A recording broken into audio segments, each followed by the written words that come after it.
এখনকার যুগটা হচ্ছে গিলে খাওয়ানোর যুগ। যে কোনো কথা মিডিয়ার মধ্য দিয়ে কানের পাশে যখন বারবার বাজানো হয়, অটোমেটিক্যালি আমাদের মনের মধ্যে এটা ইনস্টল হয়ে যায়। যে কোনো ওয়ার্ড এই যুগে মিডিয়ার মধ্য দিয়ে মানুষকে কোনো কিছু গিলে খাওয়ানো খুব সহজ। জাস্ট আপনাকে এতটুকু করতে হবে, সারাদিন ওই বিষয়ের খবর বা কন্টেন্ট জনগণের কান পর্যন্ত পৌঁছাতে হবে। আস্তে আস্তে আস্তে আস্তে অটোমেটিক্যালি মানুষের মধ্যে এটা ইনস্টল হয়ে যাবে। এটা একটা সভ্যতার সংকট। মধ্যযুগ বর্বরতা আলোচনার কোনো অংশই অস্পষ্ট আমি রাখছি না ইনশাআল্লাহ, কারণ সব কিছু সুস্পষ্ট করার সময়টা এখনই। যদি না করা হয় তাহলে দেরি হয়ে যাবে। তো প্রথম কথা আমরা একটু শিখে নেই যে মধ্যযুগ কেন বলি আইয়ামে জাহিলিয়াতকে। প্রথম কারণ হচ্ছে ওই যুগে মানবতা বলে কিছু ছিল না। তাহলে এই যুগে কি আছে? অনেস্টলি আপনাকে জিজ্ঞাসা করছি আমি, আপনি বলেন না আমাকে, এই যুগে কি মানবতা বলতে আসলেই কিছু বাকি আছে? বাকি যাদের মধ্যে আছে সেই সব মানুষগুলোকে তো আমরা এখন ব্যঙ্গ করছি। মানবতা কোথায় আছে? এই কিছু দাড়ি টুপি পাগড়ি জুব্বাওয়ালা মানুষের মধ্যেই। অন্য কোথায় মানবতা দেখাবেন আপনি? মানবতা ছিল না মধ্যযুগে। মধ্যযুগে ছিল না নারীর কোনো সম্মান। তা সত্যি সত্যি কি এখনকার সোকল্ড মডার্ন সিভিলাইজেশনের মধ্যে নারীর সম্মান আছে? এটা আপনি মিডিয়ার মধ্য দিয়ে আমাকে গেলাবেন, আমাকে গিলতে হবে? সত্যি আছে বাকি?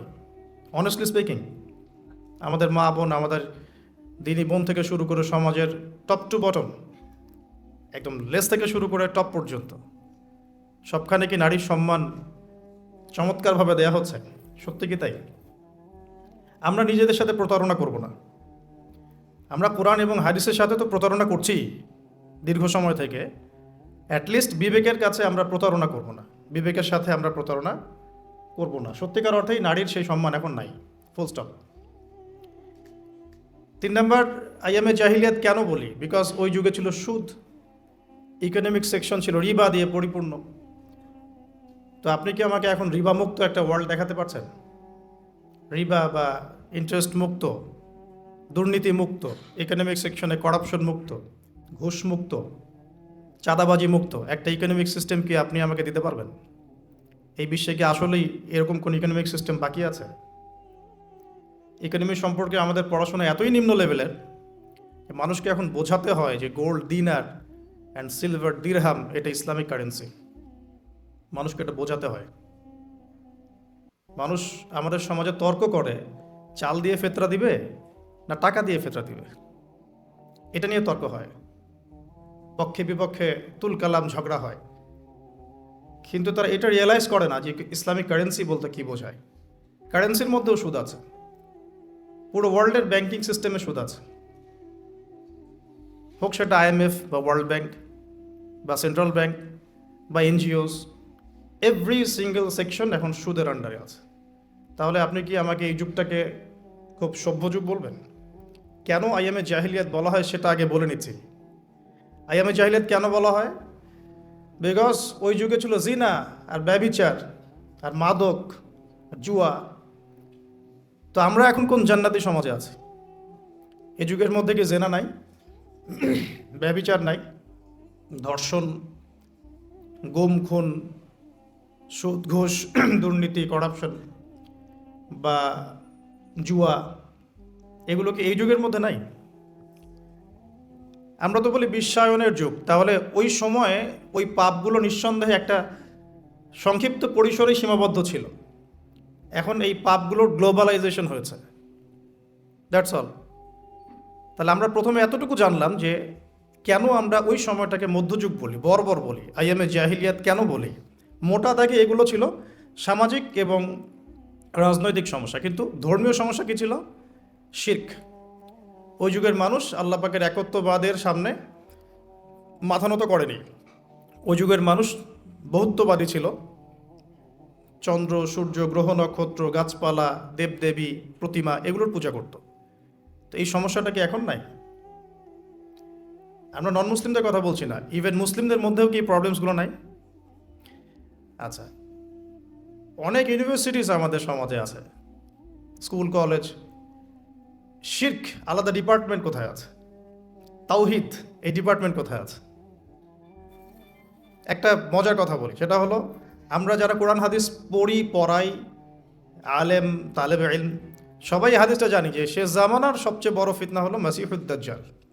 পৃথিবীর কোনো ইউনিভার্সিটিতে দাজ্জালকে নিয়ে পড়ানো হয় না, অথচ এটা পৃথিবীর সবচেয়ে বড় ফিতনা হবে সামনে। তো আমি এখানে আপনাদের কনফিডেন্স ভাঙতে আসি নাই, মেরুদণ্ড ভাঙতে আসি নাই।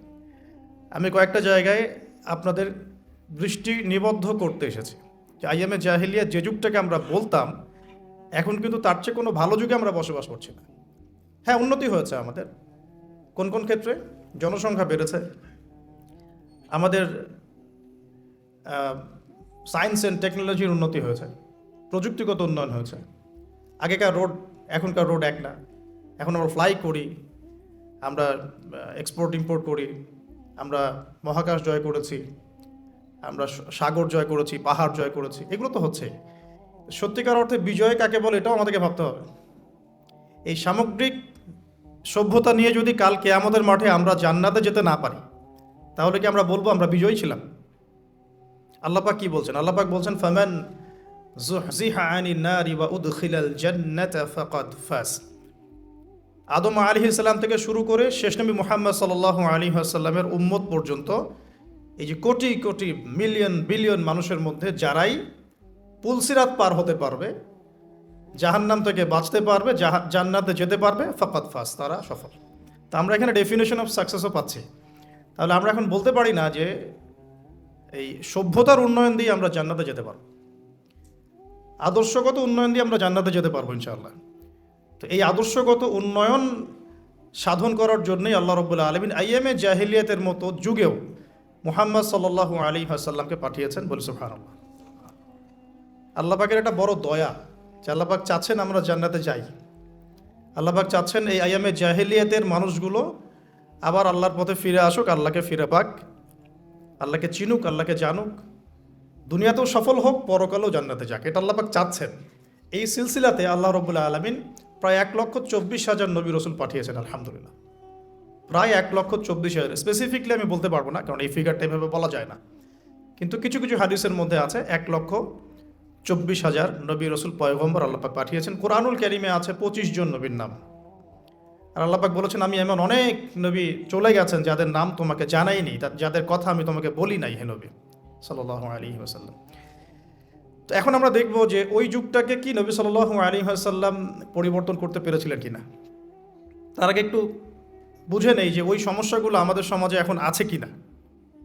যে পয়েন্টসগুলো আমি প্রথমে বললাম, কেন আমরা ওই যুগটাকে বর্বর বলি, জাহিলি যুগ বলি। যে কারোর সাথে আপনি এটা নিয়ে যদি ডিবেট করতে যান, তারা আপনাকে একটা পয়েন্ট ধরিয়ে দিবে, সেটা হলো ওই যুগে মেয়েদের সম্মান দেওয়া হতো না, মেয়েদেরকে জীবন্ত কবর দেওয়া হতো। তো এখনও তো মেয়েদের আত্মাকে জীবন্ত কবর দেওয়া হচ্ছে, এখনও তো আমরা মেয়েদের আত্মাকে জীবন্ত কবর দিচ্ছি। একটা মানুষের দেহই কি সব কিছু? যেমন একটা মানুষের আত্মা দাসত্ব শৃঙ্খলা আবদ্ধ থাকে, তারা স্বাধীনতা থাকে কোথায়? তো এখন অনেক কিছু আমাদের বাইরের চোখ দিয়ে বিশ্লেষণ করলে হবে না, কিছু কিছু বিষয় ভিতরের চোখ দিয়েও দেখতে হবে। আল্লাহ তৌফিক দান করুন। তো মেলালে আপনি বুঝতে পারবেন যে কোনো কিছুই বাদ নাই। আইয়ামে জাহিলিয়াতের এমন একটা জাহিলিয়াত বা ওই যুগের সুন্নত বাকি নাই যেটা এই যুগের মধ্যে নাই, বরং এখন আরও অনেক বড় পরিসরে এগুলো সমাজে প্রতিষ্ঠিত হয়ে গেছে। এটাই সত্য, এখানেই ফুল স্টপ করতে হবে। যদি না করেন তাহলে এটা আপনার জ্ঞানের দৈন্যতা অথবা অহংকার। এখানে আমি ঝগড়াও করতে যাব না কারোর সাথে। এখন প্রশ্ন হচ্ছে নবী সাল্লাল্লাহু আলাইহি ওয়াসাল্লাম কি এই যুগটাকে পরিবর্তন করতে পারলেন কিনা? উত্তর হ্যাঁ। কিভাবে পরিবর্তন করতে পারলেন? উত্তর হচ্ছে আল্লাহ রাব্বুল আলামিনের ইচ্ছায় এবং তার ওয়াহির মাধ্যমে। ওয়াহি কি জিনিস? আল্লাহ রাব্বুল আলামিনের প্রত্যাদেশ, আল্লাহর পক্ষ থেকে ঐশী বাণী, যেটা আল্লাহ পাক শুধু মুহাম্মদ সাল্লাল্লাহু আলাইহি ওয়াসাল্লামকেই দেন নাই, বরং প্রত্যেক নবী রসুলকেই দিয়েছেন। যেমন বড় বড় চারটার নাম আমরা সবাই জানি। তাওরাত নবী মুসা আলাইহিস সালামের কাছে, জাবুর দাউদ আলাইহিস সালামের কাছে, ইনজিল ঈসা আলাইহিস সালামের কাছে, এবং আল কোরআনুল কারীম নবী মুহাম্মদ সাল্লাল্লাহু আলাইহি ওয়াসাল্লামের কাছে। আল্লাহ পাক কোরআনের সাথে আরও একটা জিনিস দিলেন, সেটা হলো নবী সাল্লাল্লাহু আলাইহি ওয়াসাল্লামের সুন্নাহ। মানে কোরআন সব কিছুর সামারি করে দিবে, আর সুন্নাহ এটাকে বিশ্লেষণ করবে। ফর এক্সাম্পল, আল্লাহ পাক কোরআনের প্রায় 85 জায়গায় বলেছেন, বা সম্ভবত পরিসংখ্যানটা আরও বেশি হতে পারে, যে আকিমুস-সালাহ ওয়া আতুজ-যাকাহ, তোমরা সালাত কায়েম করো এবং যাকাত প্রদান করো। কিন্তু আপনি কোরআনে কিন্তু পাবেন না যে রুকু কেমন করে করতে হয়, কয়বার তাসবিহ পড়তে হবে, সিজদা কেমন করে করতে হয়, কয় তাসবিহ পড়তে হবে। হ্যাঁ, আপনি প্রথম রাকাতে সূরা ফাতিহার পর কি পড়বেন, কিভাবে রুকু করবেন, কতটুকু অ্যাঙ্গেলে মাথাকে নোয়াবেন, সিজদায় আপনার হেড পজিশন কোথায় থাকবে, এই বিষয়গুলো কিন্তু ভেঙে ভেঙে কোরআনে কোথাও নাই। এই কারণে আল্লাহ রাব্বুল আলামিন এক্সট্রা আরেকটা জিনিস দিলেন, সেটা হলো সুন্নাহ। নবী সাল্লাল্লাহু আলাইহি ওয়াসাল্লাম নিজে করে দেখালেন যে এটা এভাবে করতে হবে। এটা দেখেছেন কারা? সাহাবায়ে কেরাম। সাহাবায়ে কেরাম তাকে নিজ চোখে দেখেছেন। সাহাবা কাকে বলে? যারা নবী সাল্লাল্লাহু আলাইহি ওয়াসাল্লামকে স্বচক্ষে দেখেছেন এবং ঈমান এনেছেন, মুমিন অবস্থায় ইন্তেকাল করেছেন। নবীকে কিন্তু আবু জেহেলও দেখেছিল, তাই বলে আবু জেহেল তো সাহাবী নয়। আবু জেহেল কি সাহাবী? আচ্ছা, তো কোরআন এবং হাদিস আল্লাহ রাব্বুল আলামিন নবী সাল্লাল্লাহু আলাইহি ওয়াসাল্লামকে দিলেন ঐশী গ্রন্থ হিসেবে। মাত্র 23 বছর সময় লেগেছে নবী সাল্লাল্লাহু আলাইহি ওয়াসাল্লামের সেই সমাজটাকে পরিবর্তন করতে। কোন সমাজ? যেই সমাজটা এই যুগের সব নোংরামি একত্রিত করলে যে সমাজটা হবে, সেই সমাজ। তাহলে আমরা বুঝতে পারছি যে সমাজে যত নোংরামি থাকুক না কেন, আল্লাহ পাকের কিতাব এবং তার নবীর সুন্নাহর মধ্য দিয়ে এটাকে পরিবর্তন করা সম্ভব। এটা অসম্ভব কিছু নয়। নবীজি করেও দেখালেন মাত্র 23 বছর। আর 23 বছর তো এত অল্প সময়। আমরা 23 বছর নামাজই পড়ি নাই অনেকেই। মেবি এখনও অনেকে উপস্থিত আছেন বা এই লেকচার শুনবেন যারা 40 বছরও সেজদা করে নাই, 50 বছরও সেজদা করেনি। তবে তাদের জন্য একটা সুসংবাদ, সেটা হলো আল্লাহ পাক তার এই সমস্ত গুনাহ মাফ করে দিবেন যদি মৃত্যুর আগে খালি একবার বলতে পারে, আস্তাগফিরুল্লাহ আল্লাযী লা ইলাহা ইল্লা হুয়াল হাইয়ুল কাইয়্যুম ওয়া আতুবু ইলাইহি। আল্লাহ পাক সমস্ত গুনাহ মাফ করার জন্য প্রস্তুত আছেন। তো 23 বছর কিন্তু খুব বেশি সময় নয়। প্রশ্ন হচ্ছে এখন আরেকটা, যে কিভাবে নবী সাল্লাল্লাহু আলাইহি ওয়াসাল্লাম এত অল্প সময়ের মধ্যে এই ব্যাপক সামাজিক বিপ্লব সংগঠিত করলেন। আমরা কিন্তু অনেক বিপ্লবের কথা পড়েছি, পড়ে আজকে আপনারা এই পর্যন্ত এসেছেন। আপনারা যারা student, running student, teacher, honourable guardian যদি কেউ থেকে থাকেন, আমরা কিন্তু অনেক বিপ্লবের কথা পড়েছি একদম স্কুল লেভেল থেকে। হ্যাঁ, পলাশির যুদ্ধ দিয়ে আমরা পড়া শুরু করেছিলাম সমাজবিজ্ঞান বইগুলোতে ছোটোবেলায়। ইংরেজদের সময় কেমন ছিল, ওদেরটাও তো বিপ্লব।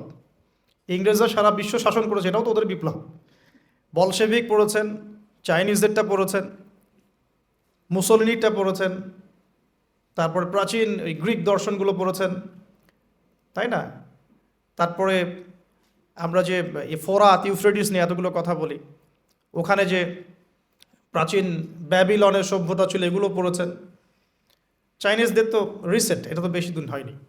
আফ্রিকান কন্টিনেন্ট থেকে শুরু করে পুরো বিশ্বে আপনারা তো আলেকজান্ডার দ্য গ্রেট পর্যন্ত পড়েছেন। তো এই যে বিপ্লবগুলো আপনারা পড়েছেন, কত সময় লেগেছে এক একটা বিপ্লব প্রতিষ্ঠা হতে, বা ওটা সমাজে ইম্প্যাক্ট পড়তে কত সময় লেগেছে। আর নবী সাল্লাল্লাহু আলাইহি ওয়াসাল্লামের কোরআন সুন্নাহ দিয়ে পুরো বিশ্বকে চেঞ্জ করতে কত সময় লেগেছে। এখানেই তো প্রমাণ হয় যেটা আল্লাহর পক্ষ থেকে এসেছে। এখানেই তো প্রমাণ হয় যেটা আল্লাহ রাব্বুল আলামিনের পক্ষ থেকে না আসলে এটা সম্ভব ছিল না। এবং নবী সাল্লাল্লাহু আলাইহি ওয়াসাল্লামের ইন্তেকালের সাথে সাথে কি বিপ্লব থেমে গেছে? দেখবেন মাও সেতুং নাই, তার বিপ্লবটা কতদিন স্থায়ী ছিল। সোভিয়েত এখন নাই, হিস্ট্রি হয়ে গেছে, কিন্তু তাদের ইন্তেকালের পর তাদের আদর্শটা কতদিন লাস্ট করলো পৃথিবীতে। গ্রিকরা এখন নাই, পার্সিয়ানরা এখন নাই, তাদের ইন্তেকালের পরে তাদের রেভলিউশনগুলো কতদিন ছিল ওয়ার্ল্ডের বুকে। আর নবী সাল্লাল্লাহু আলাইহি ওয়াসাল্লাম ইন্তেকাল করেছেন আজকে থেকে, আমি যে লেকচার দিচ্ছি এখন থেকে নিয়ে প্রায় 1450 বছর আগে। এখন পর্যন্ত তার অনুসারীদের সংখ্যা কমে নাই, দিন দিন বাড়ছে। এটাই তো প্রমাণ হয়, এটাই তো প্রমাণ হয় যে নবী সাল্লাল্লাহু আলাইহি ওয়াসাল্লাম যে মানদণ্ডে সমাজ পরিবর্তন করেছেন, এটা আল্লাহর পক্ষ থেকে এসেছে। এটা আল্লাহ পাক রেখেছেন পৃথিবীতে বলেই আছে, ওগুলোকে আল্লাহ পাক রাখেন নাই তাই নাই। তো কাজের কথায় আসি, নবী সাল্লাল্লাহু আলাইহি ওয়াসাল্লাম একা একা এই সমাজটা পরিবর্তন করেন নাই। প্রথম কথা, তিনি যখন হেরা গুহায় আল্লাহ পাকের ওহী আসছে, প্রথম যে ওহীটা এসেছে সেটা হলো ইকরা, নবী আপনি পড়ুন বিসমি রব্বিকাল্লাযী খালাক, আপনার সেই রবের নামে যিনি আপনাকে সৃষ্টি করেছেন। এখান থেকে আমরা বুঝতে পারছি সমাজ পরিবর্তন করতে হলে পড়াশোনার কোনো বিকল্প নাই।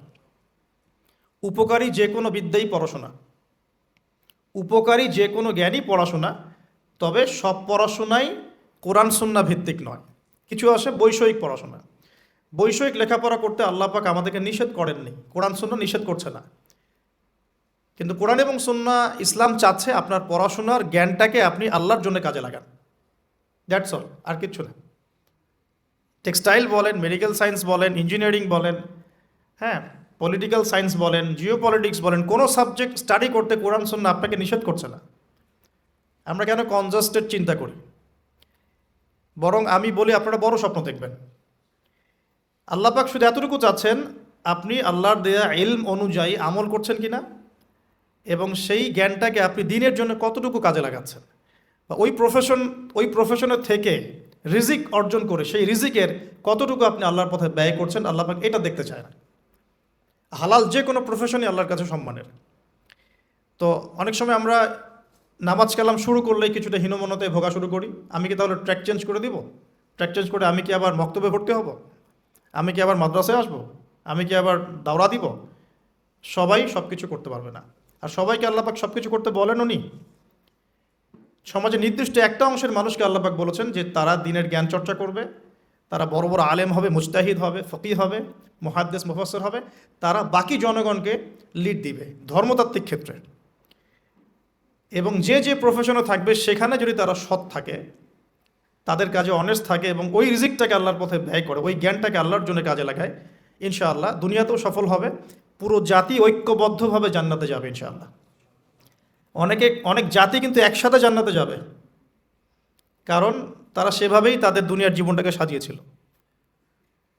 তো নবী সাল্লাল্লাহু আলাইহি ওয়াসাল্লাম একা করেন নাই, সাহাবীদেরকে নিয়ে করেছেন। প্রথম ওহীটা এসেছে পড়াশোনা কেন্দ্রিক। সো আমাদের সবাইকে প্রচুর পড়াশোনা করতে হবে, এটা আমার প্রথম নসিহা আজকে। আমাদের সবাইকে প্রচুর পড়াশোনা করতে হবে, প্রচুর প্রচুর, মানে আমি কত প্রচুর বোঝাচ্ছি এটা আমি নিজেও ব্যাখ্যা করতে পারবো না আপনাকে। জাস্ট এতটুকু বলবো যে এখন আমার কাছে যা মনে হয় যে কোরআন এবং সুন্নাহর এই জ্ঞানের যে সাগর, এখানে আমি কেবল হাতড়ে বেড়াচ্ছি, ভালো করে সাঁতারও কাটতে পারছি না। ডুব দিয়ে নিচ থেকে মণিমুক্তা তোলা তো আমার জন্য অনেক বহুত দূর কি বাত, মানে এটা বলে না যে বহুত দূর কি বাত। তো এটা অনেক গভীর। আমরা দুই একটা চটি বই পড়ে নিজেদেরকে অনেক বড় কিছু ভাববো না। আমরা কয়েকটা বইয়ের অনুবাদ পড়েই নিজেকে অনেক বড় কিছু ভাববো না। ওইদিকে আমি পরে আসছি কিভাবে পড়াশোনা করব। আমাদের পড়াশোনা করতে হবে অনেক বেশি। যে পড়াশোনাগুলো আপনারা করছেন এগুলো তো করবেনই, পাশাপাশি ইসলাম জানার জন্যেও 4টা 5টা 10টা বই যথেষ্ট না। ক্লাসিক্যাল সিলেবাস ফলো করে পড়াশোনা করতে হবে। তা আমরা প্রথম শিখলাম নবী সাল্লাল্লাহু আলাইহি ওয়াসাল্লাম সামাজিক এই জাহেলিয়াত দূর করার জন্য আগে জ্ঞান চর্চার তাগাদা দিয়েছেন। এটা আল্লাহ পাকের ওহী, এবং রাসূল সাল্লাল্লাহু আলাইহি ওয়াসাল্লামও বলেছেন তলাবুল ইলমি ফরিদাতুন আলা কুল্লি মুসলিম। তো সবাই জানেন মাশাআল্লাহ, প্রত্যেক মুসলমানের উপরেই জ্ঞান অর্জন করাটা ফরজ করা হয়েছে, এটা নফল কিছু নয়, ফরজ। এখন নবী সাল্লাল্লাহু আলাইহি ওয়াসাল্লাম ওহী নিয়ে বাসায় চলে আসলেন। খাদিজা রাদিয়াল্লাহু আনহা তাকে সান্ত্বনা দিলেন যে আপনার কোনো টেনশন নাই, আপনি ভয় পায়েন না, ইত্যাদি ইত্যাদি।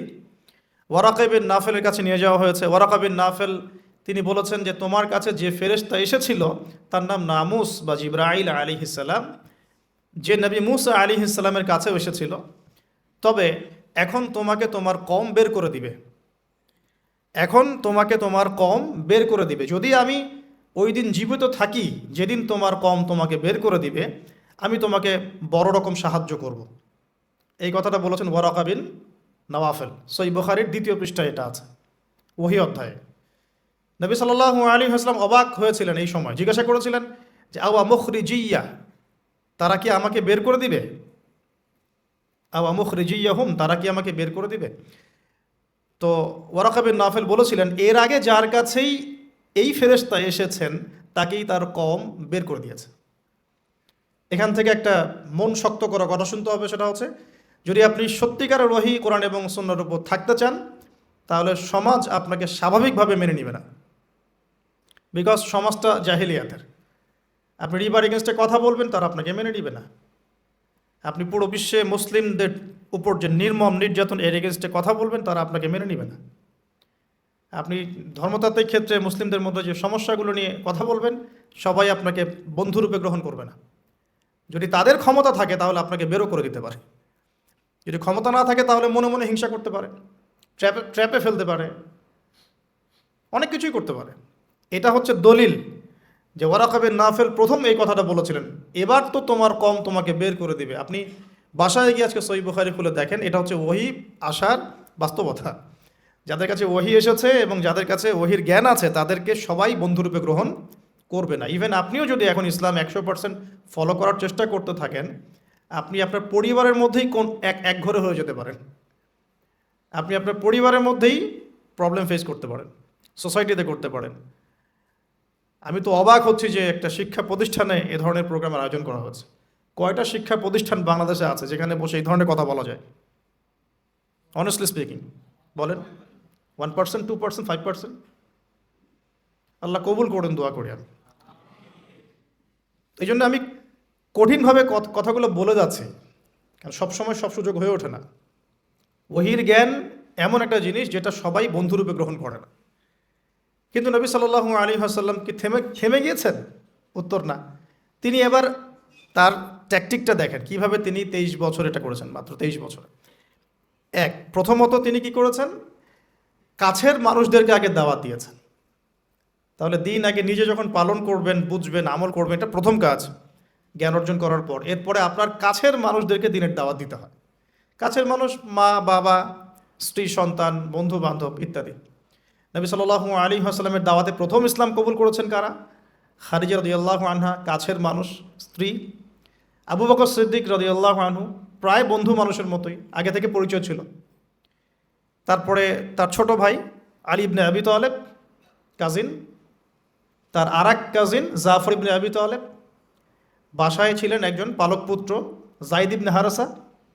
এরপরে আস্তে আস্তে আবু বকর সিদ্দিকের দাওয়াতের মধ্য দিয়ে উসমান বিন আফফান, তালহা বিন উবাইদুল্লাহ, সাঈদ ইবনে আবি ওয়াক্কাস, আব্দুর রহমান বিন আউফ, তারপরে আবু উবাইদা ইবনে জাররাহ, আবদুল্লাহ বিন মাসউদ, আস্তে আস্তে এভাবে ছড়িয়ে পড়তে লাগলো। তাহলে দাওয়াতের বা ইসলাম প্রচার করার, প্রসার করার, প্রতিষ্ঠা করার সুন্নাটা কেমন? নিজে জ্ঞান অর্জন করে আমল শুরু করা, কাছের মানুষদেরকে দাওয়াত দেয়া।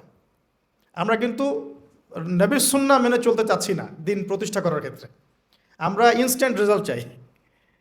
হ্যাঁ, আমি চাই যে রাতারাতি সব পরিবর্তন করতে। এভাবে কখনো হয়নি, এভাবে কখনো হয়নি, কিয়ামত পর্যন্ত হবে বলেও মনে হচ্ছে না। যেমন আমরা যখন এই আলোচনাগুলো করি যে আল মাহদি, নবী ঈসা আলাইহিস সালাম, দাজ্জাল, যেগুলো শেষ জামানার বড় বড় সাইন, এগুলো কিন্তু হুট করে রাতারাতি হবে না। এগুলো একটা ফেজ পার করে করেই পৃথিবীর দিকে আসবে, আস্তে আস্তে আসবে।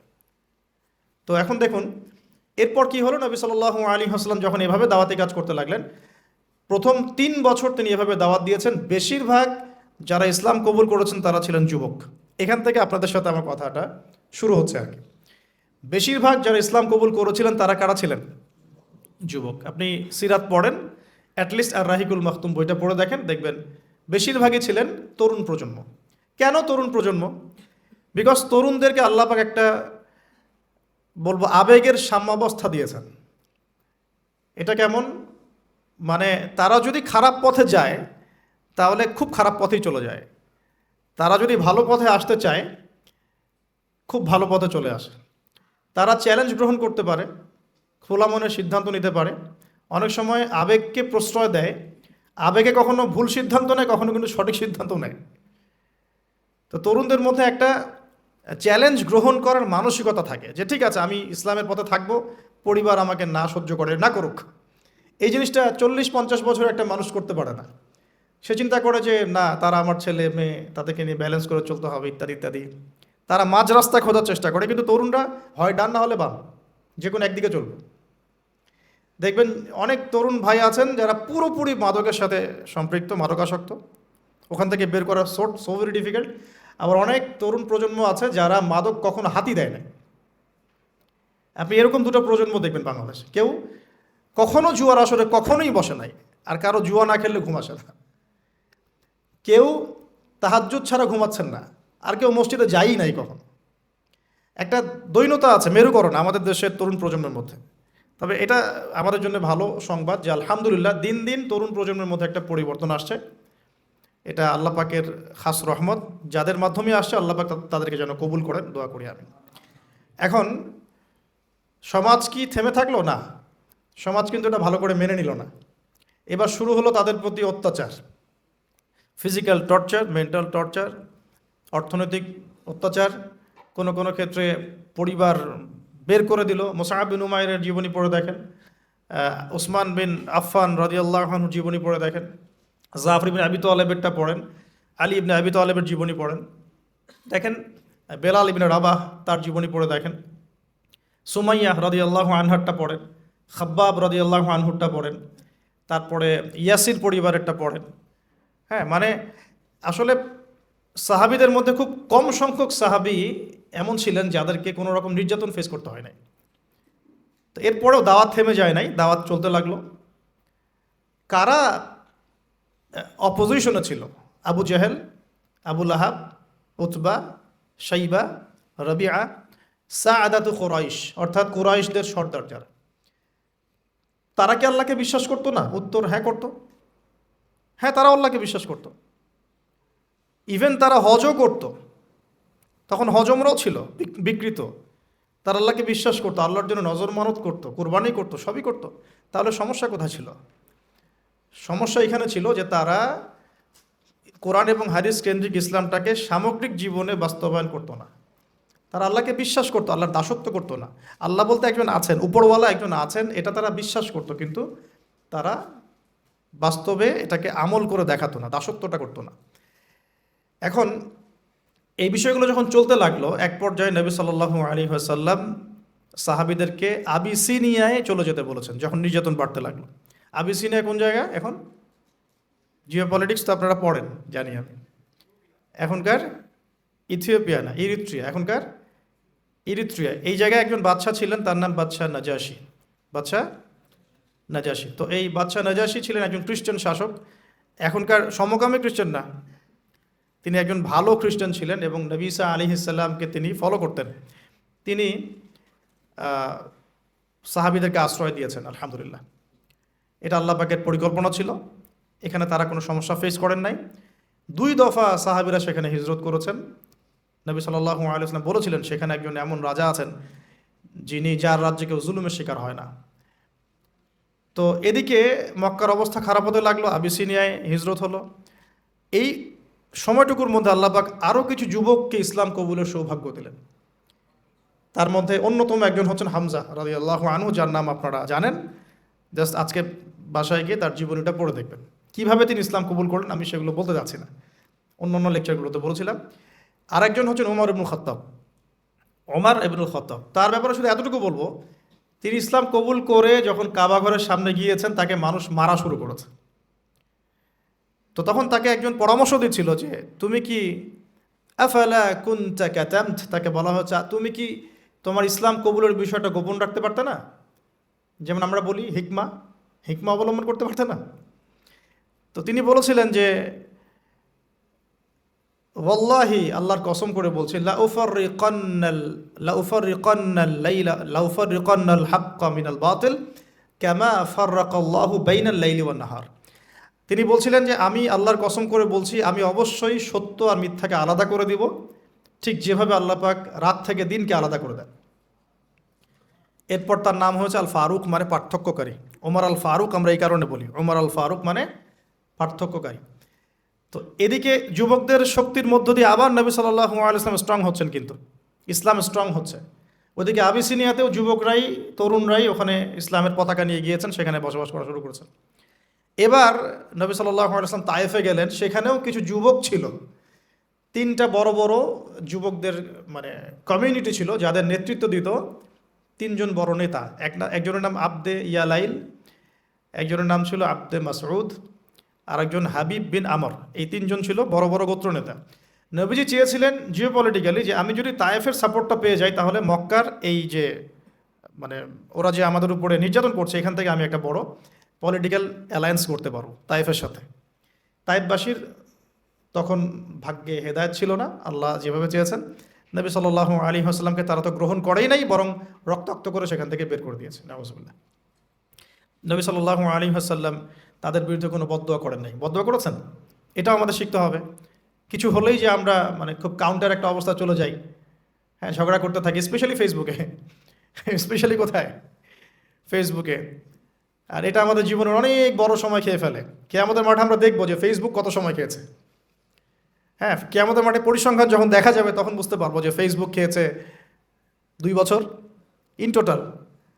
হ্যাঁ, আমার টেলিভিশন খেয়েছে 2 মাস, আমার ইউটিউব খেয়েছে কত এরকম 5 মাস। হ্যাঁ, তারপরে অ্যাপস খেয়েছে, গেমস আর অ্যাপস খেয়েছে আমার এরকম 6 মাস। দেখবেন এগুলোই আমাদের জীবনের বড় একটা অংশ খেয়ে ফেলেছে। যদি একজন ব্যক্তি ডেইলি 1 ঘন্টা করে টিভি দেখে বা এইসব জায়গায় সময় কাটায়, তাহলে নিঃসন্দেহে সে 24 ঘন্টায় যদি 1 ঘন্টা করে কাটায়, তাহলে আপনি হিসাব করে দেখেন যে মাসে কত ঘন্টা যায়, বছরে কত ঘন্টা যায়, এবং কতদিনে সে 1 বছর কাটিয়ে ফেলে। অথচ কেয়ামতের দিকে পড়ে আসি, আলামে বারজাখ, যে মৃত্যুর পরের জীবন, এখানে বেশিরভাগ মানুষ একটাই কথা বলবে বা বলছে, এখনো হয়তো আমরা শুনতে পারছি না, বলবে বা হয়তো বলছে, আমরা শুনতে পারছি না। সেটা কি? তারা বলছে, রব্বানা, হে আমাদের রব, আবসরনা, আমরা দেখলাম, পরকাল আমরা দেখেছি, ওয়া সামি'না, আমরা পরকাল শুনেছি, ফারজি'না, আমাদেরকে ফিরিয়ে দিন। কোথায় ফিরিয়ে দিন? দুনিয়ায়। কি করব? না আমাল সলিহান, আমরা সৎ আমল করে আসবো। ইন্না মুকিনুন, আমাদের এখন ইয়াকিন হয়ে গেছে। এই কথাটা কবরবাসী চিৎকার করে এখন হয়তো বলছে অথবা বলবে। আল্লাহু আলাম। আল্লাহ পাক সূরা আলিফ লাম মিম সাজদার মধ্যে আয়াতটা নাজিল করেছেন। রব্বানা, হে আমাদের রব, আবসরনা ওয়া সামি'না ফারজি'না না'মাল সলিহান ইন্না মুকিনুন, হে আমাদের রব, আমরা দেখেছি পরকাল, আমরা শুনেছি, বুঝেছি, মানে ইন্দ্রিয় দিয়ে পরকাল উপলব্ধি করেছি। এখন আমাদেরকে আল্লাহ একটা বারের জন্য আপনি দুনিয়ায় ফিরিয়ে দেন, না'মাল সলিহান, আমরা সৎ আমল করে ফিরে আসব। আল্লাহ পাক কিয়ামত পর্যন্ত আল্লাহ পাক বলছেন যে সুয়ের ছিদ্র দিয়ে উট যদি বের হতে পারত তাহলে এই সুযোগটা আল্লাহ দিতেন। সুয়ের ছিদ্র দিয়ে কি উট বের হতে পারবে? অতএব আল্লাহ পাক এই সুযোগটা দিবেন না। সো আমরা এখানে টাইম অনেক ওয়েস্ট করছি। তো দেখুন, যেখানে ছিলাম, যে তায়েফবাসী এভাবে যখন ফিরিয়ে দিলেন, এরপরে কি হলো? নবী সাল্লাল্লাহু আলাইহি ওয়াসাল্লাম বদদোয়া করলেন না, যে কাজটা আমরা প্রায়ই করে থাকি একে অপরের সাথে, বরং তিনি তায়েফবাসীর জন্য দোয়া করলেন। আর আল্লাহ রাব্বুল আলামিন পাহাড় পর্বত নিয়ন্ত্রণকারী ফেরেশতাকে পাঠিয়েছিলেন, যাদের একটা দাবি ছিল, আপনি যদি চান হে নবী, আমরা তায়েফবাসীকে পিষে ফেলতে পারি। নবী সাল্লাল্লাহু আলাইহি ওয়াসাল্লাম বলেন, না, আমি বরং চাচ্ছি আল্লাহ পাক তাদের ঔরস থেকে এমন প্রজন্ম নিয়ে আসুক, যে প্রজন্ম আল্লাহর ইবাদত করবে, আল্লাহর সাথে কাউকে শরিক করবে না। এখন আপনি তায়েফের রেজাল্টটা দেখেন। তায়েফ কিন্তু এখন ইসলামের ভূমি হয়ে গেছে, আলহামদুলিল্লাহ। এবার নবী সাল্লাল্লাহু আলাইহি ওয়াসাল্লাম মক্কায়, সিচুয়েশনটা তাহলে এখন কেমন? কিছু যুবক সাহাবী ইসলামের নেতৃত্ব দিয়ে আবিসিনিয়ায়, কিছু যুবক সাহাবী মক্কায়। এবার নবী সাল্লাল্লাহু আলাইহি ওয়াসাল্লাম সব দিক থেকে কোণঠাসা। এই সময়ে তার স্ত্রী ইন্তেকাল করে গেলেন, তার চাচাও ইন্তেকাল করলেন। যে স্ত্রী এবং চাচা ছিল মক্কায় তার সাপোর্ট, সবচেয়ে বড় সাপোর্ট, তারাও ইন্তেকাল করলেন। এবং 3-3টা বছর তাদেরকে বয়কট করে রাখা হলো। 3-3টা বছর বয়কট করে রাখা হলো, কোনো খাবার পানি ছাড়াই। 3 বছর কিন্তু চারটাখানি কথা না। আমরা মিয়ানমার রোহিঙ্গা ইস্যু দেখেছি, একটু আঁচ করতে পারি যেভাবে বের করে দিলে মানুষের কেমন লাগে। সব কিছু বাদ দিয়ে তাদেরকে পাহাড়ের পাদদেশে থাকতে হয়েছে 3 বছর। ওখানে হামজাও ছিলেন, সুবহানাল্লাহ। নবী সাল্লাল্লাহু আলাইহি ওয়াসাল্লামের কাছে তারা অনুমতি চাচ্ছিলেন যে আমাদেরকে খালি অনুমতি দেন, আমরা যে কয়জন আছে এই কয়জন নিয়ে যুদ্ধে ঝাঁপিয়ে পড়ব। নবীজি বলেন, না, বরং তোমরা ধৈর্য ধরো, এখনও আল্লাহ পাক এই হুকুম আমাকে দেন নাই, তোমরা ধৈর্য ধরো। হামজার মতো সাহাবী, যিনি একাই 20 জনের সাথে লড়াই করতে পারেন, তিনি ধৈর্য ধরলেন যে আমরাও ধৈর্য ধরে আছি। সিচুয়েশন ডিমান্ড, একটা কথা, সিচুয়েশন যেমন সেভাবে রিয়াক্ট করতে হয়। এখন সিচুয়েশন নাই, রিয়াক্ট করতে পারছি না। হামজা রাদিয়াল্লাহু আনহুর মতো মানুষ, তিনিও তার ওই এগ্রেশনটাকে দমন করে রাখলেন। এবার আল্লাহ পাক পুরো এই টেবিলটা, আমরা বলি যে টেবিল উল্টে দেওয়ার মতো, ইসলামের এই হিস্ট্রিটাই আল্লাহ পাক উল্টে দিলেন। কিভাবে? আরও কিছু যুবকের মাধ্যমে। সুবহানাল্লাহ। এই যুবকরা কোত্থেকে আসলো? এই যুবকরা আসছে আবিসিনিয়া, ইয়াসরিব থেকে। কোত্থেকে? ইয়াসরিব। ইয়াসরিব কোন জায়গা? ইয়াসরিব হচ্ছে মদিনার আগের নাম। তো ইয়াসরিব থেকে এবার 6 জন যুবক চলে আসলেন। এই 6 জন যুবকের নাম হলো, 6 জন যুবকের নেতার নাম হচ্ছে আসআদ বিন জুরারাহ রাদিয়াল্লাহু আনহু। তিনি আরও 5 জনকে নিয়ে এসেছেন। কি করতে এসেছেন? হজ করতে। ওই যে বললাম আগে একটা হজের ট্রেন্ড ছিল ওইখানে, ওইটার বিজনেসটা করতো তখন কারা? আবু জেহেলরা আর কি। ঠিক আছে, ওটাকে তারা কিন্তু বলতো এই কাবার উপাস্যরা হচ্ছে আমাদের দেবতা প্লাস আমাদের ব্যবসা, ওরা এভাবে ডিল করতো। তো এই 6 জন যুবক এসেছেন হজ করতে, নবী সাল্লাল্লাহু আলাইহি ওয়াসাল্লামের কথা শুনলেন। আর নবী সাল্লাল্লাহু আলাইহি ওয়াসাল্লাম এরকম একজন নবী আসবেন, এই কথাটা তারা শুনেছিল ইহুদিদের কাছে মদিনায়, ইয়াসরিবে। এখন ওই ইয়াসরিবের যুবকরা কিন্তু শুনেছিল ইহুদিদের কাছে যে কে আসবেন, মুহাম্মদ সাল্লাল্লাহু আলাইহি ওয়াসাল্লাম বা একজন শেষ নবী আসবেন। তারা তো নাম জানতো না। নাম জানতো? তারা এতটুকু জানতো, তাওরাতে লেখা ছিল সেই নবীর নাম হচ্ছে আহমদ। কি নাম? আহমদ। এবার নবী সাল্লাল্লাহু আলাইহি ওয়াসাল্লাম আবার আরও একবার শক্তিশালী হলেন। কার মধ্য দিয়ে? এই যুবকদের মধ্য দিয়ে। 6 জন যুবক, মাত্র 6 জন। এই 6 জন তারা আবার মদিনায় ফিরে গেলেন। পরের বছর 12 জনকে নিয়ে আসলেন। এবার এই 12 জনের সাথে নবীজি আরও একজনকে পাঠিয়ে দিলেন। তার নাম হচ্ছে মুসআব বিন উমাইর, যার কথা আমি বলছিলাম, উহুদের যুদ্ধে যিনি শহীদ হয়েছেন। উহুদের যুদ্ধে শহীদ সেই সাহাবী মুসআব বিন উমাইর। এই যে এই ছেলেও দাঁড়িয়েছিল তো মুসআব বিন উমাইর রাদিয়াল্লাহু আনহুর কবরের সামনে। ওকে জিজ্ঞাসা করেন যে ও কোনো সুঘ্রাণ পেয়েছে কিনা। অনলাইন তো গরম করে ফাটিয়ে রেখে দিছে একবার। ওকে জিজ্ঞাসা করেন। আমরা তো মনে করছিলাম এটা সবাই পায়, আমরা মনে করছিলাম এখানে যারাই আসে তারাই মনে হয় পায়। বাংলাদেশে আসার পরে বুঝলাম যে সবার ভাগ্যেই সৌভাগ্য হয় না। মুসআব বিন উমাইর এবং হামজা রাদিয়াল্লাহু আনহুর কবরটাকে ঘিরে রাখা হয়েছে একসাথে। 80টার বেশি তরবারের আঘাত ছিল তার গায়ে শাহাদাতের সময়। নবী সাল্লাল্লাহু আলাইহি ওয়াসাল্লামের চেহারার সাথেও তার চেহারা কিছুটা মিল ছিল। তো এই সাহাবীকে নবীজি পাঠিয়েছেন মদিনায়, তুমি এই 12 জনের সাথে যাও, মদিনায় গিয়ে দাওয়াতি কাজ করতে থাকো। মাত্র 1 বছরের ব্যবধানে, উইদিন 1 ইয়ার, মুসআব বিন উমাইর রাদিয়াল্লাহু আনহু দাওয়াতের ফলে 75টা পরিবার ইসলাম কবুল করেছে। এই যে ইসলাম একদিক থেকে সংকীর্ণ হতে লাগলো আর মদিনার দরজা খুলতে লাগলো। কাদের হাত ধরে? বৃদ্ধদের না ইয়াংদের? ইয়াংদের। এবার মুসআব বিন উমাইর রাদিয়াল্লাহু আনহু দাওয়াতে যে পরিবার ইসলাম কবুল করেছে তারা এসে নবী সাল্লাল্লাহু আলাইহি ওয়াসাল্লামের কাছে বায়াত করলেন। এবার নবী সাল্লাল্লাহু আলাইহি ওয়াসাল্লামের কাছে হুকুম আসলো, আপনি আবার হিজরত করেন। কোথায়? মদিনায়। এই যে শুরু হলো হিজরত। ওইবার মদিনায় গিয়ে শুরু হলো ইসলামিক হুকুমত। তখন ইসলামিক মানে পলিটিক্যাল ক্ষমতা আমাদের হাতে আসলো। নবী সাল্লাল্লাহু আলাইহি ওয়াসাল্লাম সেখানকার রাষ্ট্রপতি হলেন। মদিনা সনদ তৈরি করা হলো, মসজিদ নববী তৈরি করা হলো, মানে যত রকম রাষ্ট্রীয় ফাংশন সব ওখান থেকে শুরু হলো। এটা হলো ইসলামের পার্ট 2, মানে সিরাতের সেকেন্ড পার্ট। এটাই সবচেয়ে বড় পার্ট, মানে এখানেই সবচেয়ে বড় বড় জিনিসগুলো ঘটেছে। কিন্তু বেস তৈরি হয়েছে কিন্তু প্রথম 13 বছরে। কাদের হাত ধরে? ইয়াংদের হাত ধরে। ইয়াংদের হাত ধরে। এবার এই মদিনাতেই হচ্ছে বদর। এই মাদানী যুগে কি হচ্ছে? বদর। তারপরে হলো উহুদ। তারপরের বছর হলো কি? খন্দক। তারপরে নবী সাল্লাল্লাহু আলাইহি ওয়াসাল্লাম বললেন যে এবার থেকে ওরা আমাদেরকে আর আক্রমণ করবে না, আমরাই এবার থেকে ইসলামকে নিয়ে এগিয়ে যাবো ইনশাআল্লাহ। এরপর থেকে কুরাইশ আর কখনো আক্রমণ করতে পারে নাই। এরপর নবী সাল্লাল্লাহু আলাইহি ওয়াসাল্লাম বিভিন্ন গাজওয়া সারিয়া একটা একটা করে হতে থাকলো। প্রায় 75 থেকে 80টার মতো হয়েছে। আমরা তো এই অংশটা এখন পুরো মাইনাস করে দিয়েছি ইসলাম থেকে, কাট অফ, একদম শেষ। ভুলেও কেউ এই শব্দ ব্যবহার করে ফেললেই তাকে যে চতুর্দিক থেকে যেমন সমালোচনার, গালিগালাজ আর আক্রমণের শিকার হতে হয়, এটাই তো ইন্ডিকেশন দিচ্ছে যে দাজ্জালের যুগ অলরেডি চলে আসছে। সে তো ইসলামের টোটালিটি বরদাস্ত করবে না আপনার কাছ থেকে। এখন যাই হোক, আল্লাহ রাব্বুল আলামিন এভাবে আস্তে আস্তে আস্তে আস্তে ইসলামকে বিজয় করতে লাগলেন। পররাষ্ট্রনীতি অ্যাপ্লাই হতে লাগলো। মুলকা ফারিসা ওয়া রুম, পারস্য এবং রোমের মতো বড় বড় সাম্রাজ্যের পতন ঘটতে শুরু করলো। ইসলাম পৃথিবীর বুকে শক্তিশালী হওয়া শুরু করলো। হুদাইবিয়ার সন্ধি হলো, ওমরা কাজা করলেন, তারপরে নবী সাল্লাল্লাহু আলাইহি ওয়াসাল্লাম 10 বছরের সন্ধিতে আসলেন। এই সন্ধির অল্প কিছুদিনের মধ্যেই প্রায় বিনা যুদ্ধে পুরো মক্কাটা আবার বিজয় করা হয়েছে। সুবহানাল্লাহ। কোন মক্কা? যে মক্কা থেকে সাহাবীরা রিফিউজি হয়ে অন্য জায়গায় চলে যেতেন, সেই মক্কা হলো আমাদের। কাদের হাত ধরে ভাই? সবচেয়ে বেশি মানে মেজরিটি কারা ছিলেন, ইয়াংরা না বৃদ্ধরা?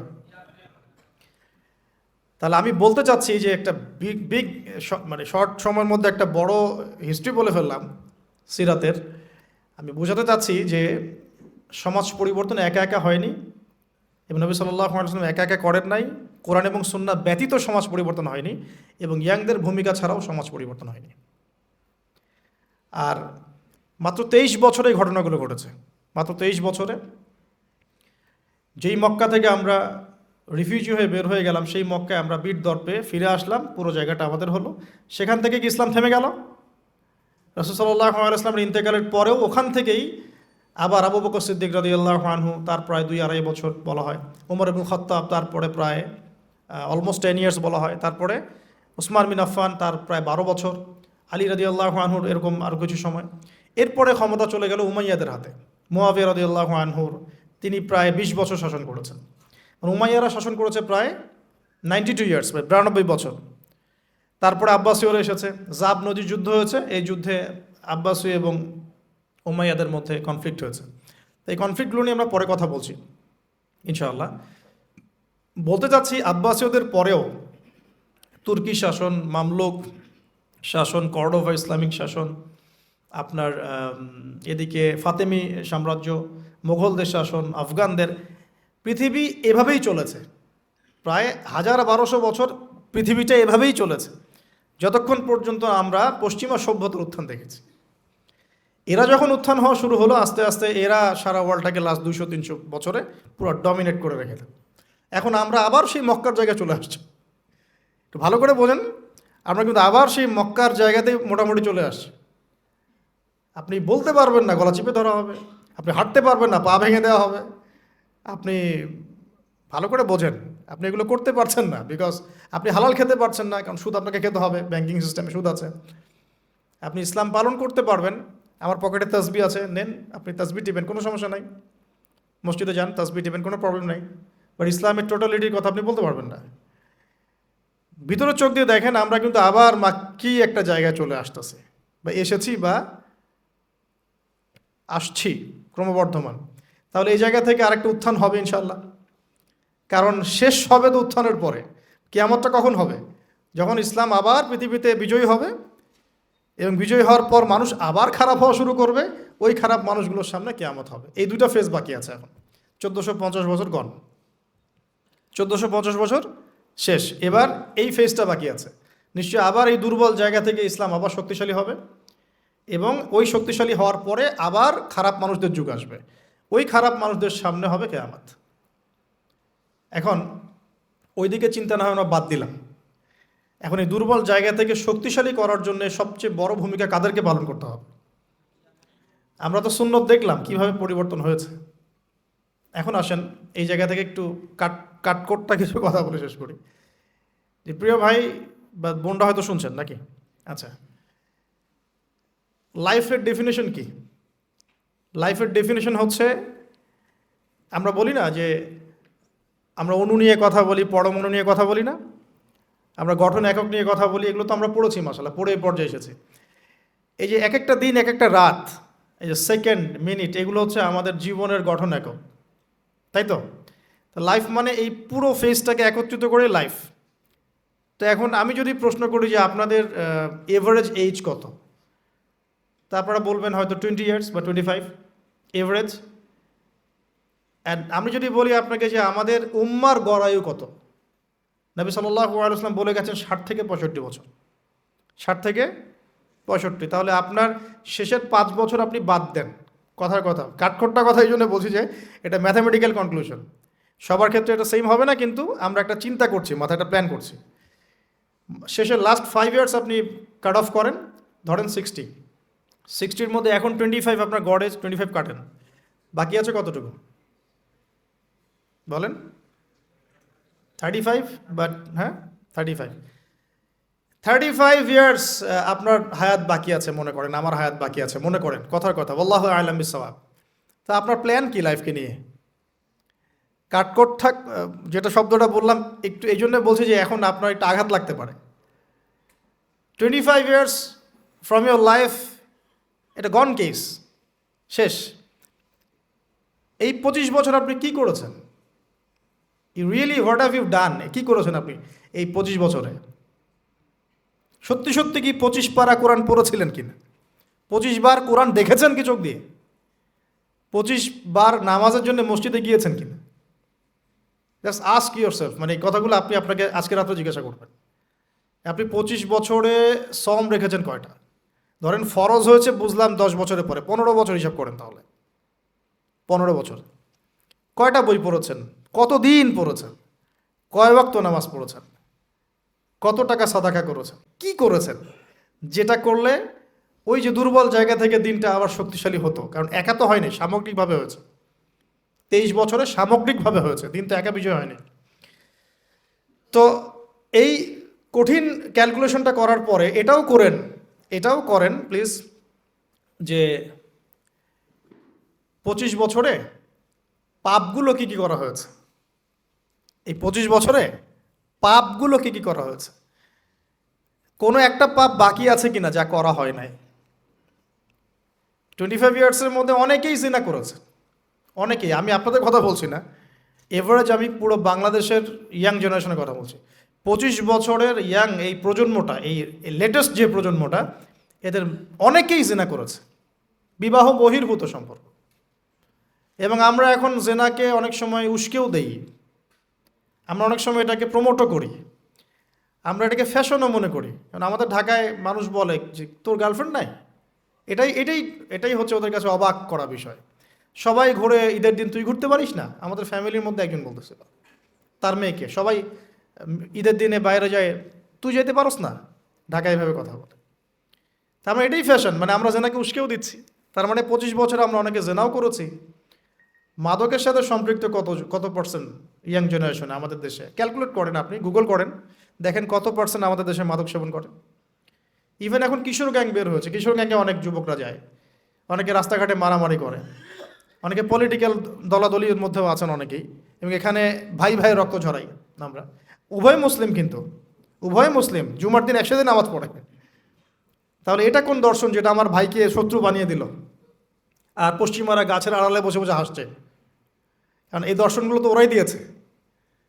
তো 25 বছরে পাপগুলো একটু ক্যালকুলেট করি। প্রিয় দিনী বোন, একটু হিসাব করবেন যে 25 বছর আপনি কতদিন পর্দা করেছেন, কত 25,000 মানুষ আপনার চেহারা দেখেছে কিনা, এই 25 বছরে কত হাজার মানুষ আপনার চেহারা দেখেছে।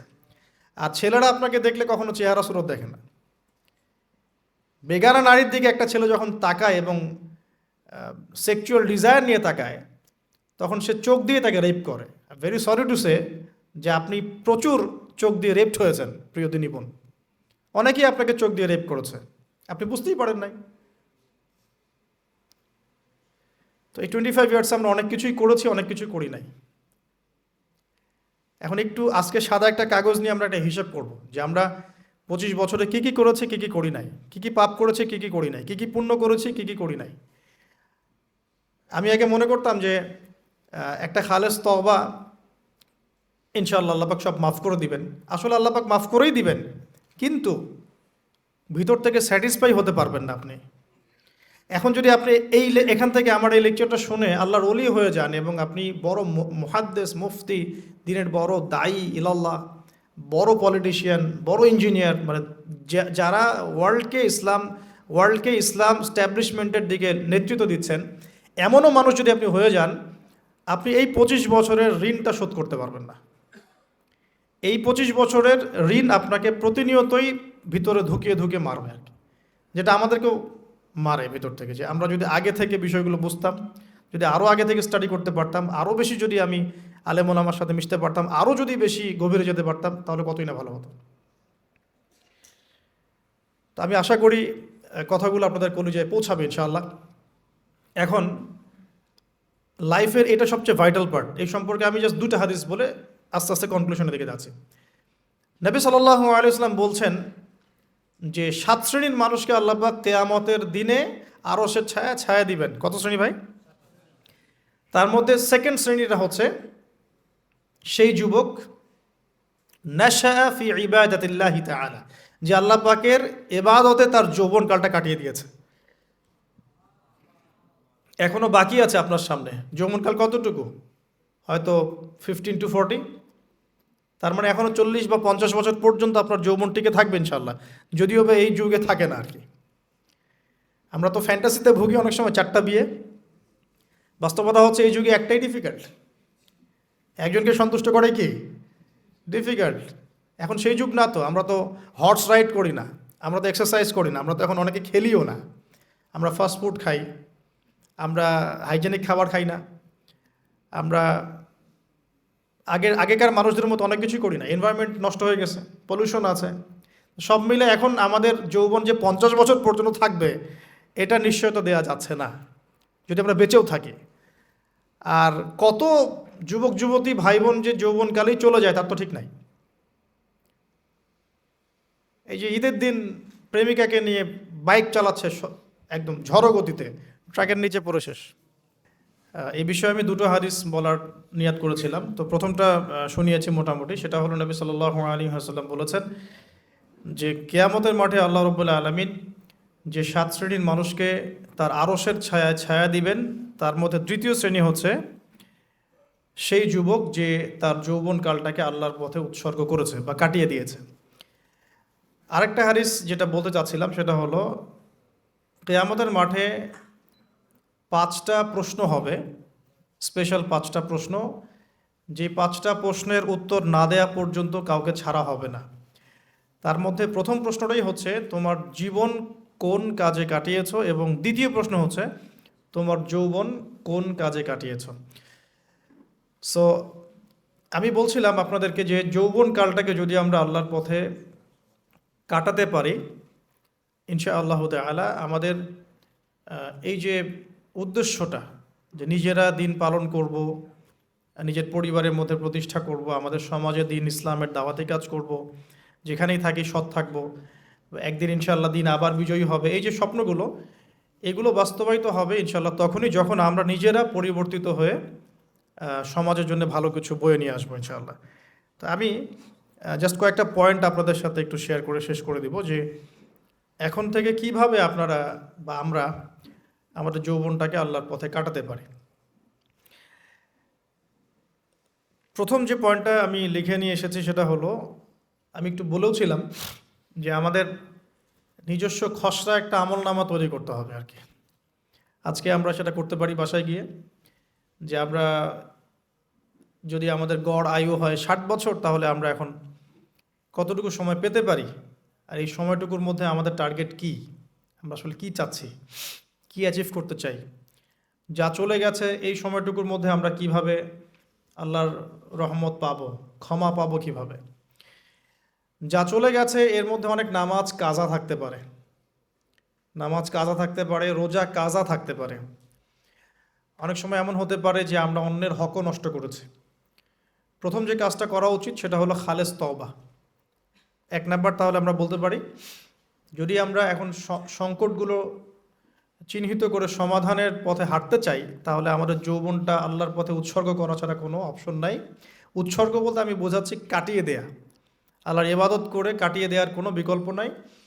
তার জন্য প্রথমত আমাদের নিজেদের জীবনের কৃতকর্মগুলোর হিসাব নিকাশ মেলাতে হবে, 1 নাম্বার। আর 2 নাম্বার হচ্ছে বিশুদ্ধ তওবা করে আল্লাহর পথে ফিরে আসতে হবে। বিশুদ্ধ তওবা কিভাবে করব এটা আমরা অনেকে বুঝি না। অনেকে মনে করি যে মুখ দিয়ে জাস্ট আস্তাগফিরুল্লাহ বললেই হয়তো তওবা হয়ে যায়। বিষয়টা এমন নয়। বিশুদ্ধ তওবা হচ্ছে আপনি আল্লাহর দিকে পরিপূর্ণ অভিমুখী হবেন, রুজু করবেন, এর নাম হলো বিশুদ্ধ তওবা। যে পাপগুলো করেছি এগুলোর জন্য ক্ষমা চাওয়া, এই পাপগুলো কোনোদিন করব না এরকম প্রত্যয় ব্যক্ত করা, আর যদি অন্যের সাথে সম্পৃক্ত কোনো হক থেকে থাকে সেটা ফেরত দেওয়া। তো আমরা আজকে গিয়ে সুন্দর করে অজু করে 2 রাকাত নামাজ পড়তে পারি, 2 রাকাত নামাজ পড়ে আমরা আল্লাহকে বলতে পারি যে আস্তাগফিরুল্লাহাল্লাযী লা ইলাহা ইল্লা হুয়াল হাইয়ুল কাইয়্যুম ওয়া আতুবু ইলাইহি।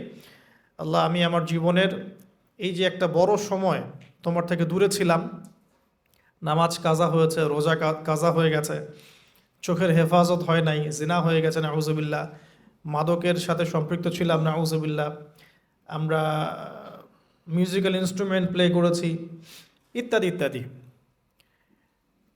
এগুলো থেকে আল্লাহ আমরা আজকে তোমার কাছে তওবা করছি, ক্ষমা চাচ্ছি এবং আগামী দিনগুলোতে তোমার হুকুম আহকাম মেনে চলার তৌফিক চাচ্ছি। দুটো জিনিস খুব প্রয়োজন, একটা হলো তৌফিক, একটা হলো দোয়া। আপনার প্রচেষ্টা আল্লাহর কাছে দোয়া করতে থাকা এবং আল্লাহর কাছে তৌফিক কামনা করতে থাকা। আল্লাহ পাক যাকে ইচ্ছা তাকে তৌফিক দিয়ে থাকেন, আল্লাহ রব্বুল আলামিন যাকে ইচ্ছা তাকে তৌফিক দিয়ে থাকেন। যে আল্লাহর কাছে যত বেশি চাইবে আল্লাহ পাক তত বেশি দিবেন ইনশাআল্লাহ। তো এই জন্য চেয়ে নিতে হবে, প্রথমত চেয়ে নেবেন যে আল্লাহ আপনি আমাকে তৌফিক দিন যাতে করে আমি আমার পুরো জীবনটাকে আপনার ইবাদতে কাটাতে পারি, আরশের ছায়ায় ছায়া পেতে পারি। আল্লাহ কবুল করুন, আমিন। এখন ইস্তেগফার করার পর যার যার হক তাকে থেকে ফিরিয়ে দেওয়া উচিত। যদি আপনি বা আমি, আল্লাহ না করুক, কারো হক নষ্ট করে থাকি, সেটা ফিরিয়ে দিতে হবে। এই হক নষ্ট ফিরিয়ে দেওয়ার মানে এটা নয় যে গার্লফ্রেন্ডকে কথা দিয়েছিলেন বিয়ে করবেন, সেখান থেকে ফিরে আসা যাবে না, ব্যাপারটা কিন্তু এমন নয় আর কি। এরকমও প্রশ্ন আমাদের কাছে অনেকে করেছেন যে আমি তো আমার গার্লফ্রেন্ডকে কথা দিয়েছিলাম যে আমি তোমাকে ছাড়া আর কাউকে বিয়ে করব না, তো এখন কি আমি ফিরে আসলে, তওবা করে ফিরে আসলে কি এর জন্য আল্লাহ আমাকে ধরবেন কিনা? মনে রাখবেন, শয়তান হচ্ছে এই পৃথিবীর সবচাইতে ইন্টেলেকচুয়াল প্রাণী। সিরিয়াসলি, ও যে এত বেশি স্মার্ট যেটা আমাদের চিন্তার বাইরে। যখন শয়তান সরাসরি মানুষকে পথভ্রষ্ট করতে ব্যর্থ হয় তখন কিছু নেক সুরত ধারণ করে। দিনী ভাই দিনী বোন, এটা নেক সুরত, ঠিক আছে। তারপরে দাড়ি টুপিওয়ালা মানুষের মধ্যে এটা ঢুকিয়ে দেওয়া যে আমি তো অনেক আবেদ মানুষ, পরহেজগার, ওরা তো ককরোচ। দেখবেন বেশি না, 1 মাস যদি কেউ নামাজ পড়ে, 1 মাসে 10টা বই পড়াশোনা করে, ইসলাম সম্পর্কে একটু ঘাটাঘাটি করা শুরু করে, অন্যদের সাথে কথা বলার ক্ষেত্রে তার যে বডি ল্যাঙ্গুয়েজ, এটা খেয়াল করবেন। তো শয়তান কিন্তু অনেক স্মার্ট, এভাবে শয়তান অনেকভাবে মানুষকে প্রতারিত করতে পারে। সো শয়তানের নেক্সট শুরুতে ধোকায় পা দিবেন না। আল্লাহ পাক আমাদের সবাইকে হেফাজত করুন, আমিন। খুব ভালো একটা কাজ করছি মনে করেন, একটা বড় প্রজেক্ট করছি সারা বাংলাদেশ ব্যাপী, একটু মনের মধ্যে ঢুকিয়ে দিল যে মানুষ তো দেখুক, মানুষ ভালো বলুক, যথেষ্ট আমল ধ্বংস হওয়ার জন্য। এতটুকু যথেষ্ট আমল ধ্বংস হয়ে যাওয়ার জন্য। আল্লাহ মাফ করুক আমাদেরকে। তো প্রথমে প্রিয় ভাই তওবা করে ফিরে আসা, যার যার হক তাকে তাকে ফেরত দিয়ে দেওয়া। এরপরের সবচাইতে ইম্পর্ট্যান্ট জায়গাটাই হচ্ছে ইলম অর্জন করা। যেখানে আছেন সেখানেই থাকবেন, মানে যে যে প্রতিষ্ঠানে যে সাবজেক্টে পড়ছেন, এখন আপনাদের প্রায় জীবনের 20টা বছর চলে গেছে, এখন সবার পক্ষে আবার ইউটার্ন করে জিরো থেকে স্টার্ট করা পসিবল না, এবং এটা বুদ্ধিমানের কাজও হবে না। ওই সেকশনে যারা আছেন তাদের সংখ্যা কিন্তু প্রচুর, যারা দিনী লাইনে পড়াশোনা করছেন, ঠিক আছে। আল্লাহ চাইলে তাদের মধ্য থেকেই ইনশাআল্লাহ এমন অনেক বড় বড় মুফতি, মুহাদ্দিস, ইমাম তৈরি হবেন যারা ধর্মীয় অঙ্গনে নেতৃত্ব দিবেন ইনশাআল্লাহ। আর যদি দেখা যায় তারা তাদের দায়িত্ব পালন না করেন, তখন আল্লাহ পাক জেনারেল থেকে মানুষ উঠায় নিয়ে আসবেন। এটা আল্লাহ পাকের কৌশল, আল্লাহ পাক করতে পারেন। এখন আপনি কি করবেন? যেহেতু আপনারা 20-25 বছর পার করে আসছেন, যে সাবজেক্টে পড়ছেন কন্টিনিউ করতে থাকবেন। যদি এনভায়রনমেন্ট থাকে ফ্রি মিক্সিংয়ের, এখানে আপনি আপনার চোখকে হেফাজত করার চেষ্টা করবেন সর্বোচ্চ। এ ব্যাপারে আমি একটা বই সাজেস্ট করি, এই বইটা পড়লে ইনশাআল্লাহ আপনার অন্তরের মধ্যে এই বিষয়গুলো কমে আসবে ইনশাআল্লাহ। সেটা হলো তাসকিয়া, ও আরেক নামে এসেছে, সেটা হলো তাসাউফ ও আত্মশুদ্ধি। তাসাউফ ও আত্মশুদ্ধি পুরো ওয়ার্ল্ডের ওয়ান অফ দ্য মোস্ট, বলবো যে অনারেবল একজন আলেমে দিন, টপ 10-এর মধ্যে একজন, আল্লামা তাকি উসমানী দামাত বারাকাতুহু, তার লেখা বই তাসাউফ ও আত্মশুদ্ধি। বাংলাদেশে যে মাকতাবাতুল আশরাফ তারা প্রকাশ করেছে, এই বইটা যদি পড়েন আপনার মনের মধ্যে নফসের যে খারাপ রিপুগুলো এগুলো আস্তে আস্তে কমতে থাকবে ইনশাআল্লাহ। এবং এই বইটা আমি বলি যে বারবার পড়া উচিত, বারবার পড়া উচিত। হ্যাঁ, তো আল্লাহ তৌফিক দান করুন। এখন পুরোপুরি ট্র্যাক চেঞ্জ করতে যাবেন না, আপনি আপনার ট্র্যাকেই থাকবেন। এখন এই ট্র্যাকে থেকে আপনি কিভাবে ইসলামিক বেসিক জ্ঞান অর্জন করবেন, কিভাবে পসিবল? কঠিন, অসম্ভব কিছু না, কঠিন। আমি অভিজ্ঞতা থেকে বলি আমার মতো করে। ফার্স্ট অফ অল, একজন বিজ্ঞ কারি সাহেব, হাফেজে কোরআন বা কারি, প্রাথমিক স্টেজ বলছি, বিজ্ঞ একজন কারি সাহেব বা হাফেজে কোরআন, যার সাথে আপনার ভালো সম্পর্ক বা যাকে আপনি চিনেন, রিনাউন্ড বা যিনি খুব কোঅপারেটিভ, আপনাকে সময় দেন, টাইম দেন, এরকম কারো কাছে গিয়ে আপনি কোরআন তেলাওয়াত করা শিখবেন আগে। ফার্স্ট অফ অল এটা কাজ, কোরআন তেলাওয়াতটা আগে শিখবেন। আমি তো যে দুঃখ করে বলি, কষ্ট করে বলি যে আমাদের এই দিনী অঙ্গনে এমন অনেক মানুষ আছে যারা ইভেন কোরআন রিসাইট পর্যন্ত করতে না পেরেও অনেক বড় বড় জায়গায় অভিনয় করেন, দিনিয়াতের অভিনয় করে যান, নিজের সাথে অভিনয় করে যান। অনেক সময় উদ্ধতা বশত বড় বড় আলেমদেরকে বাহাসের জন্য চ্যালেঞ্জ করে থাকেন, অথচ কোরআন তেলাওয়াত শুদ্ধ না। কোরআন তেলাওয়াত শুদ্ধ না মানে নামাজই হচ্ছে না। কোরআন তেলাওয়াত শুদ্ধ না মানে কি? নামাজ হচ্ছে না। কবুল করার মালিক তো আল্লাহ, শর্ত তো এটা। কবুল করার মালিক তো আল্লাহ। আল্লাহ পাক চাইলে কেউ এক ওয়াক্ত নামাজ না পড়লেও তওবা করে ফিরে আসছে মৌতের আগে, হয়তো আমরা জানি না, আল্লাহ মাফ করে দিয়েছেন, হতে পারে না? কিন্তু এটা তো শর্ত, কোরআন তেলাওয়াত তাজবিরের সাথে শিখতে হবে। তো এখানে যদি একজন আলেম থাকেন, একজন কারি থাকেন, হাফেজ থাকেন, তার কাছে আপনারা ব্যাচ করে পড়লেন, অথবা সে যদি কোনো ইনস্টিটিউট খুলে সেখানে আপনারা একটু সময় দিলেন, বা যারা পড়তে জানেন আবার মস্ক করে নিলেন। ফজরের পর 1 ঘন্টা, সপ্তাহে 3 দিন, 3 মাস এনাফ। ফজরের পর 1 ঘন্টা, সপ্তাহে 3 দিন, আপনার 2 থেকে 3 মাস যথেষ্ট। কোরআন তেলাওয়াত আপনি শিখে ফেলবেন ইনশাআল্লাহ। এটা প্রথম কাজ। এটা না করে পরের কাজগুলো আসলে পসিবল না। এগুলো সব জাতামাতা কাজ হয়ে থাকবে, এগুলো মানে পূর্ণতা পাবে না। প্রথম কাজটাই কোরআন তেলাওয়াত শেখা। এরপরে আপনার অনেকে তাবলিগ জামাতে সময় দেন, সময় দিবেন। অনেকে দেখা যায় যে বাসায় দিনই বই পুস্তক পড়েন, এগুলো পড়বেন, ঠিক আছে। অনেকে হাদিসের বইয়ের যে অনুবাদগুলো হয়েছে এগুলো পড়বেন, সমস্যা নেই। কিন্তু কোরআন তেলাওয়াত অবশ্যই শিখবেন।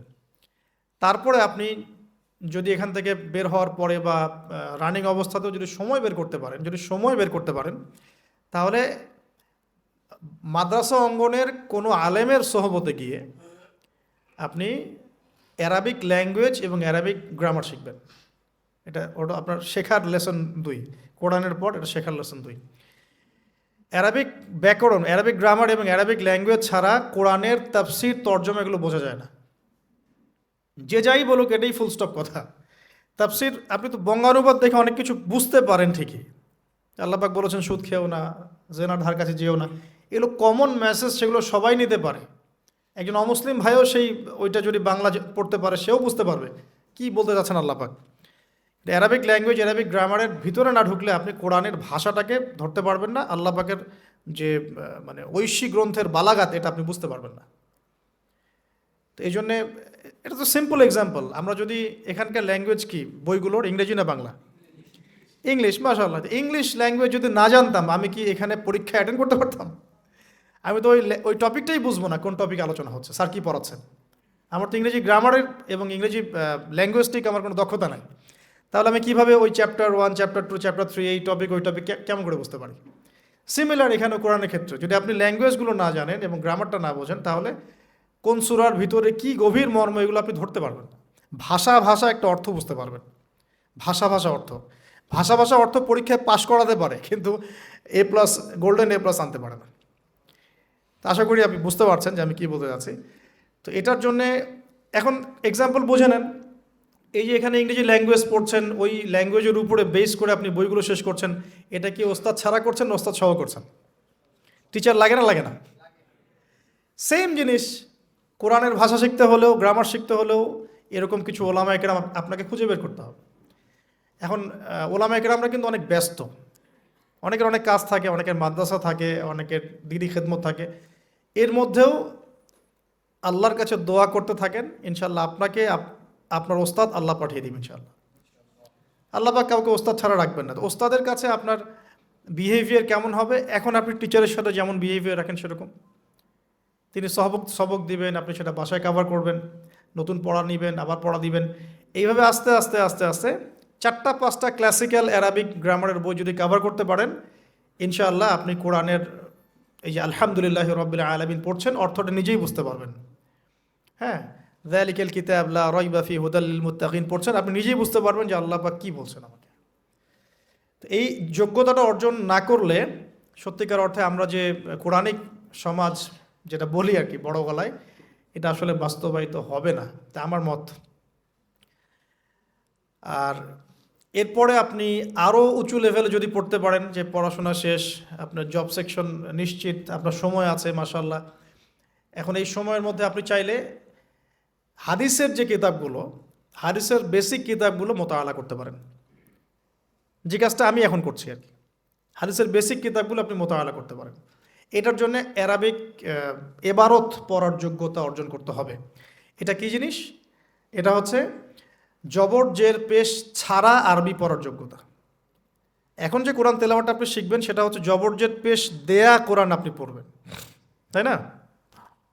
কিন্তু হাদিসের যে বইগুলো আছে, এই বইগুলোর মধ্যে কিন্তু কোনো জবর জের পেশ দেয়া থাকে না। মৌলিক কিতাবের কথা বলছি আর কি, মৌলিক যে বইগুলো। অনেকে মনে করেন অনুবাদ করা বইগুলোই মনে হয় মূল বই। এগুলো হচ্ছে ওই বইগুলোর অনুবাদ, আংশিক অনুবাদ, পুরোপুরি অনুবাদ নয়। মূল বইগুলো পড়তে হলে এবারত পড়ার যোগ্যতা অর্জন করতে হবে। এটা level 3, Arabic grammar, Arabic language শেখার পর এই লেভেলে মানুষ যায়। তাহলে একটু ধাপগুলো চিন্তা করতে থাকেন, কোন ধাপে গিয়ে কোন বইগুলো পড়তে হয়। আর অনেক সময় আমরা কি উদ্ধত আচরণটাই না করি হুজুরদের সাথে, আলেমদের সাথে, স্কলারদের সাথে। বিকজ আমাদের সামনে একটা চমৎকার প্ল্যাটফর্ম আছে ফেসবুক, তাই না? এখানে তো মানে রাত দিন, দিন আর রাত একে, রাতকে দিন বানানো যায়, দিনকে রাত বানানো যায়। হ্যাঁ, এখানে ওই যে আলোর প্রতিসরণের মতো হয় আর কি, সাইজ এতটুকু, বিম্ব হবে এত। তো আল্লাহ মাফ করুক আমাদেরকে। এখন হাদিসের মোতালা যদি করতে না পারেন, ওই পর্যায়ে যেতে না পারেন, তাহলে কি? তাহলে ওই হাদিসের মধ্যে যে কিতাবগুলো বাজারে অনুবাদ হয়েছে ওগুলো পড়তে হবে। যেমন অনুবাদ হয়েছে ফয়জুল কালাম। ফয়জুল কালাম একটা হাদিসের কিতাব, মাদ্রাসায় পড়ানো হয়। এর মধ্যে চমৎকার অনেকগুলো হাদিস আছে, প্রায় সম্ভবত 1000-এর বেশি হবে। এরপরে মোতালা করতে পারেন আপনি মিশকাতুল মাসাবিহ, এই বইটাও অনুবাদ হয়ে গেছে, এটাও ভালো কিতাব মাশাআল্লাহ। এরপরে আছে রিয়াদুস সালেহিন, এটাও একটা চমৎকার কিতাব। বুলুগুল মারাম মিন আদিল্লাতিল আহকাম, এটা একটা কিতাব আছে, এটাও মোতালা করতে পারেন হাদিসে। এরপরে আছে আপনার এখন এখন যেটা বলছি, ইসলামিক ফাউন্ডেশন হয়েছে অনেক আগেই। এছাড়া বাংলা বাজার ঢাকায় যে ইসলামিক লাইব্রেরিগুলো, প্রকাশনা সংস্থাগুলো আছে, তারা মোটামুটি আবু দাউদ, তিরমিজি, নাসাই, ইবনে বাজা, কোনো কোনো প্রকাশনী বুখারী মুসলিমের কিছু ভার্সনও অনুবাদ করেছে। তবে এই উঁচু লেভেলের হাদিসের কিতাবগুলো শুরুতেই হাত দেওয়া যাবে না, এটা একটা মাথায় রাখবেন। শুরুতেই এই বড় বড় কিতাবগুলো হাত দেওয়া যাবে না। প্রথমে মানে আমরা তো আগে এসএসসি ইন্টার পাস করে এখানে আসছি না, নাকি আগে ডাইরেক্ট এখানে ভর্তি হয়েছে? একই বিষয়। ওরকম ফয়জুল কালামের মতো বইগুলো আগে পড়তো, ফয়জুল কালাম, আলফিয়াতুল হাদিস, রিয়াদুস সালেহিন, মিশকাত, এগুলো আগে পড়বেন। তারপরে গিয়ে যদি যোগ্যতা হয় ওই বইগুলো হাত দিবেন। তবে অনেক সময় দেখা যাবে একটা হাদিস বুঝতে পারছেন না, কোরআনের আয়াত বুঝতে পারছেন না, ওই অবস্থাতেই ওই হাদিস এবং ওই কোরআনের আয়াতকে রেখে দিবেন। এটাকে নিয়ে কোনো রকমের কনক্লুশনে চলে যাবেন না, আর ওইটাকে নিয়ে প্রচার করতে যাবেন না। বরং এগুলোকে একত্রিত করে সপ্তাহে একদিন আবার আলেমের কাছে চলে গেলেন, ওস্তাদ এগুলো বুঝি নাই, লাস্ট উইকে আমি এগুলো পড়েছি, এটা বুঝি নাই, তিনি বুঝিয়ে দিবেন ইনশাআল্লাহ। এগুলো পড়াশোনা। এর পাশাপাশি আমি বলছি বিষয়ভিত্তিক ইতিহাসের বই চলে আসছে, ইসলামের ইতিহাসের বই চলে আসছে। তারপরে সিরাতের অনেক বই বাজারে চলে আসছে, প্রায় 40-45টা বই পাওয়া যায় সিরাতের এখন বাংলাদেশে। তারপরে ফিকহের অনেক বই অনুবাদ হয়ে গেছে।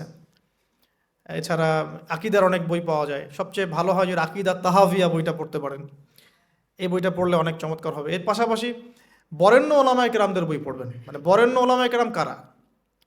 যারা পুরো ইসলামিক বিশ্বে স্বীকৃত, যারা কোনো সাম্প্রদায়িকতা বিলং করেন না, যে আমি এই সম্প্রদায়ের মানুষ, আমি ওই সম্প্রদায়কে মুসলিম মনে করি না, এরকম না। যারা বরেণ্য রিনাউন্ড ওলামায়ে কেরাম সারা ওয়ার্ল্ডে। এই যে বললাম আল্লামা তাকি উসমানী হাফিজাহুল্লাহ একজন বরেণ্য আলেম, তার যে কোনো কিতাব চোখ বন্ধ করে পড়তে পারেন, কোনো সমস্যা নেই। বাংলাদেশে আব্দুল মালেক সাহেব হাফিজাহুল্লাহ মার্কাজুদ দাওয়ার পরিচালক, একজন বরেণ্য আলেম। আশরাফ আলী থানভী রাহিমউল্লাহ একজন বরেণ্য আলেম। হানাফি কওমের ফিকহে এরকম অনেক বরেণ্য ওলামায়ে কেরাম আছেন। তারপরে আরবের মধ্যে এমন অনেক বরেণ্য আলেম আছেন, শাইখ উসাইমিন, শাইখ বিন বাজ, সলে আল ফাউজান, এরকম অনেক বড় বড় আলেম আছেন যারা রিনাউন্ড ওলামায়ে কেরাম। তাদের কিতাবগুলো আপনি পড়তে পারেন, কিন্তু যাদের মানে লিখা এবং গবেষণাগুলো ছাত্র পর্যায়ের, এগুলোকে আপনি প্রামাণ্য বই বানাবেন না। তো প্রামাণ্য বই পড়বেন আর আলেমের সাথে সম্পর্ক রাখবেন। দুটো যখন একসাথে থাকবে তখন আপনি কিছু আটকে গেলেও তার সাথে পরামর্শ করে একটা কনক্লুশন খুঁজে পাবেন।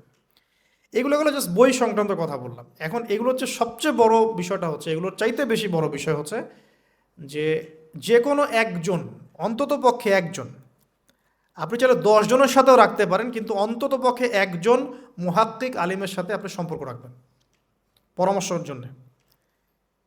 অন্তত পক্ষে একজন মুহাক্কিক আলেমের সাথে, মানে হকপন্থী মুহাক্কিক আলেমের সাথে আপনি সম্পর্ক রেখে চলবেন। এটা অনলাইনের যুগ, এটা তো কিন্তু সহজ। আর এই সম্পর্ক শুধু অনলাইন কেন্দ্রিক হবে এমনটাও বলছি না। তার সাথে সাক্ষাৎ করবেন, তার কাছে নসিহত নেবেন, তার কাছে গিয়ে কিছু পড়বেন, হ্যাঁ, তাকে দেখবেন তিনি কিভাবে আমল করেন, ব্যক্তি জীবনে তিনি কেমন, তিনি আপনাকে কী নসিহত করেন, তার সাথে মিশবেন। সোহবত মানে কি? মানে আমরা কি শুধু টিচারদের মানে পড়াশোনাগুলোই ফলো করি না, টিচারকে দেখিও বটে। আমরা বস্তুবাদী এডুকেশনের ক্ষেত্রে হয়তো অত কেয়ার করি না, টিচার যেটা পড়াচ্ছেন ওটা জাস্ট টুকে নেই, পরীক্ষা পাস করলেই হইল। আমরা টেন্ডেন্সি এমন, কিন্তু ইসলামিক এডুকেশনটা কিন্তু এমন নয়। সাহাবায়ে কেরাম রাদিয়াল্লাহু আনহুম আজমাইন তারা এই আমাদের মতো কাগজের বই পুস্তক পড়ে ইসলাম শেখেন নাই। কীভাবে শিখেছেন তাহলে? সরাসরি নবীকে দেখে শিখেছেন। নামাজ পড়তে গিয়েছেন, দেখেছেন নবী কেমন করে নামাজ পড়েন, দেখছেন নবী কেমন করে হাঁটেন, দেখছেন নবী কেমন করে কাপড় পরেন, দেখছেন নবী কেমন করে আতর ইউজ করেন, কেমন করে তিনি হাসেন, কেমন করে মানুষের সাথে মেশেন, হ্যাঁ, কথা বলার সময় কেমন করে মানুষের দিকে তাকান। খুঁটে খুঁটে একটা একটা করে নিয়ে হাদিসের এক একটা অধ্যায় রচিত হয়েছে। নবী কেমন করে তাকান, নবী কেমন করে মেসওয়াক করেন, নবী কেমন করে হাসেন, এগুলো আপনি অধ্যায় পাবেন। ইভেন আপনি অধ্যায় পাবেন নবী কেমন করে চুল আঁচড়ান। তাহলে আপনি দেখেন সাহাবীরা কিভাবে খুঁতে খুঁতে নবীকে দেখেছেন। বলা হয় আব্দুল্লাহ বিন মাসউদ রাদিয়াল্লাহু আনহু সম্পর্কে, তিনি নবীকে এত বেশি কপি করতেন হাঁটা চলা কথাবার্তায়, যে নবী সাল্লাল্লাহু আলাইহি ওয়াসাল্লামের পরের যুগের অনেক মানুষ এসে দ্বিধাদ্বন্দ্বে পড়ে যেত যে রাসূল সাল্লাল্লাহু আলাইহি ওয়াসাল্লামকে দেখছি নাকি। এমনভাবে কপি করতেন, এমনভাবে। সো এখানে আমি সোহবতের বিষয়টা বোঝাতে যাচ্ছি যে কোনো অন্তত পক্ষে একজন মুহাক্কিক আলেমের সাথে সম্পর্ক রাখবেন। অন্তত একজন, আপনি চাইলে 10 জন 20 জন 50 জনের সাথে রাখতে পারেন। অন্তত পক্ষে একজন যাকে দেখে আপনি শিখবেন, আপনার স্টাডিগুলোকে, আপনি যেটা সমস্যা ফেস করছেন সেগুলোকে তার সামনে পেশ করতে পারেন। এটা আমি খুঁজে দিব না আপনাদেরকে, নাম বলেও দিব না, আমি কার কার সাথে সম্পর্ক রেখে চলি এটা আমি বলবো না, এটা আপনাকে খুঁজে বের করতে হবে। তবে এখানে আমি একটা কথা বলে দিব, যেহেতু আমরা সব সাধারণ মানুষ, কারণ আমরা তো কেউ স্কলার নই এখানে, আমরা কেউ মানে যেটা বলি যে মুজতাহিদ, ইজতেহাদ করার যোগ্যতা রাখি না আমরা এখানে কেউ। সেক্ষেত্রে অবশ্যই আমাদেরকে পূর্বসূরি ওলামায়ে কেরামদেরকে ফলো করতেই হবে। কারণ কোরআন সুন্নাহ নতুন করে গবেষণা করে আপনি তো সব মাসআলা বের করতে পারবেন না। এই কারণে আমাদেরকে মাযহাব মানতে হয়, এটা খারাপ কিছুই না। এটা নিয়ে অনেক কথা সমাজে এখন শুনি, দেখি, দরকার নাই, আমরা লা মাযহাবী, আমরা এইটা, আমরা সেইটা। এগুলো আসলে বোগাস কথাবার্তা এবং সমাজ বিভক্তকরণের মূল হাতিয়ার এগুলো হয়ে গেছে। সমাজের ইউনিটি নষ্ট করবেন কেন? কোরআন এবং সুন্নাহ আল্লাহ ফলো করতে বলেছেন, দ্যাটস অল। আর কোরআন সুন্নাহ আপনি কি, এখন আমি যদি আপনাকে কোরআন এই যে দিলাম, নেন কোরআন, নেন তাফসির ইবনে কাসির, নেন তাফসির জালালাইন, নেন আপনি তাফসিরে মারিফুল কোরআন, নেন এইটা, এই যে বুখারি নেন, মুসলিম নেন, তিরমিজি, আবু দাউদ, নাসাই সব নিয়ে নেন, এখন আপনি কি গবেষণা করে সব মাসআলা আমাকে দিতে পারবেন? ইম্পসিবল আমার পক্ষে, এখন ইম্পসিবল একটা। তাহলে এগুলো যারা গবেষণা আগে করেছেন তাদের কিতাব তো আমাদেরকে পড়তে হচ্ছে। এটাই হলো তাদের মত নেয়া, তাদের মত অনুযায়ী পথ চলা। তো এই জিনিসগুলো নিয়ে যারা বাড়াবাড়ি করছে এটা খুবই দুঃখজনক। যে অবশ্যই কোরআন সুন্নাহকে ফলো করতে হলে আমাদেরকে হকপন্থী উলামায়ে কেরামের সোহবতে যেতেই হবে, তাদের বইপত্র, লেকচার, তাদের নসিহত, তাদের ফিকহের কিতাব এগুলো আমাদের ঘাঁটতে হবে। আদারওয়াইজ আমরা সরাসরি কোরআন সুন্নাহর দাবি করলেও মানতে পারবো না। সরাসরি কোরআন সুন্নাহ মানিয়ে দাবি করলেও মানতে পারবো না, বিকজ আমি তো কোরআন সুন্নাহর সব জ্ঞান রাখি না। ক্রিপ্টোকারেন্সি হালাল না হারাম আমি যদি আপনাকে এখন প্রশ্ন থ্রো করে দেই, নেন সব বই দিয়ে দিলাম কোরআন সুন্নাহর, আপনি কি ঘেটে আমাকে অ্যান্সার দিতে পারবেন? তাহলে এটা ঘাটবে কারা? যারা এটা ঘাটার যোগ্যতা রাখে। তারা ঘেটে যখন একটা একটা প্যানেল করে একটা ফতোয়া যখন আসবে যে না এটাই, তখন আমরা সেটাকে ফলো করব। That's all. এই জিনিসটা রাসূল সাল্লাল্লাহু আলাইহি ওয়াসাল্লামের যুগেও ছিল, সাহাবীদের যুগেও ছিল, তাবেঈনদের যুগেও ছিল, এটা আস্তে আস্তে চলে আসছে এই পর্যন্ত। তো এখানে ক্লাসিক্যাল যে ইসলাম চলছে এখানে থাকলে আপনার বিভ্রান্ত হওয়ার কোনো চান্স নাই। কিন্তু এর আশপাশে ব্যাঙের ছাতার মতো অনেক মতাদর্শ এসেছে এখন, নতুন নতুন অনেক। এগুলোতে পা দিলে নেক্সট শুরুতে ধোকা খাবেন শয়তানের মতো। ওই যে বললাম শয়তান নেক্সট শুরুতে ধোকা দেয়, মনে হবে যে আমি তো সরাসরি কোরআন সুন্নাহ ফলো করি, আদতে আপনি কোরআন সুন্নাহই ফলো করছেন না। আদতে আপনি কোরআন সুন্নাহর কিছুই ফলো করতে পারবেন না, বা ফলো করলেও আংশিক পারবেন, আংশিকটা পারবেন না। একটা মাসআলা মনে করেন, একটা একটু বলেন এই জায়গায়, একটা মাসআলা মনে করেন এসেছে যে আমরা বর্তমান অর্থ ব্যবস্থায় আমরা কিভাবে আমাদের ব্যাংকিং সিস্টেমটা সাজাবো, ধরেন একটা মাসআলা এসেছে। এখন এই বিষয়ে যদি আমরা ইকোনমিক্সের উপর দক্ষ ওলামায়ে কেরামদের শরণাপন্ন না হই, আমরা কি অ্যান্সার নিতে পারবো? আমি কি পারবো উত্তর দিতে? আপনি কি পারবেন? যে কোরআন এবং সুন্নাহ গবেষণা করেছেন এবং যার কাছে অর্থনীতির জ্ঞান আছে, ওই রকম মুহাক্কিক কোনো আলেম আপনাকে বলতে পারবে এখন আমাদের কি করা দরকার।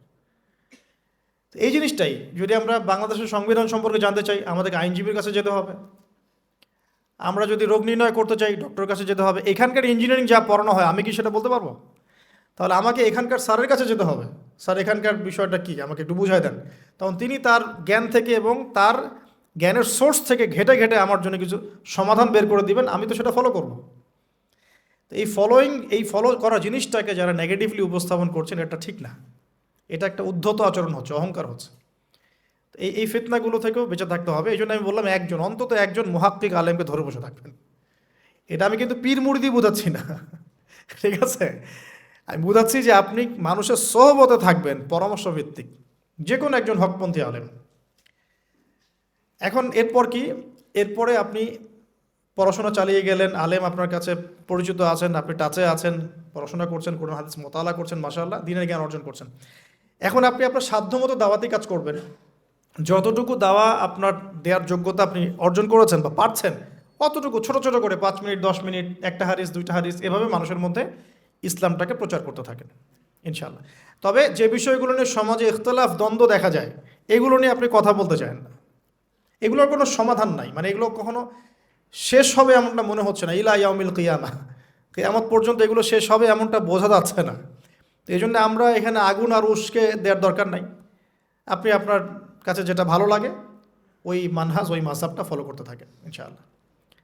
সাহাবীদের যুগ থেকে এরকম ইখতলাফ কিন্তু ছিল, তাই বলে কেউ কাউকে তারা এরকম তুই কাফের হয়ে গেছিস এরকম কখনো কথা কেউ বলে নাই, যেটা আমাদের পান থেকে চুন খসলে মানুষ বলে দেয়।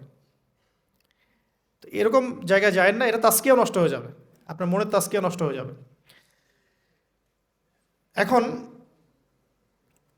এই জায়গায় যাওয়ার পরে আমরা আমাদের শেষ করব।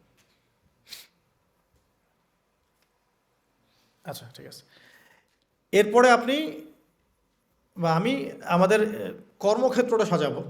যেহেতু আমাদের এখন মাশাআল্লাহ পড়াশোনা হচ্ছে, আলেমদের সাথে আমরা সম্পর্ক রাখছি, শেষ করছি, একটু ধৈর্য ধরে আমরা সাজাবো। এখন আপনারা বের হয়ে যাবেন, জবে চলে যাবেন মাশাআল্লাহ। এখানে কি, এখানে এমন একটা বিষয় খুঁজে নেওয়ার চেষ্টা করেন যে আপনার যাতে দুনিয়ার আর্নিংসটাও চলে আসে এবং পরকালেরও কাজ হয়। এক্সাম্পল দিচ্ছি আমি একটা, ধরেন যে আমার 4-5টা মাদ্রাসা আছে, কথার কথা মনে করেন, আমি বিভিন্ন মাদ্রাসায় পড়াই।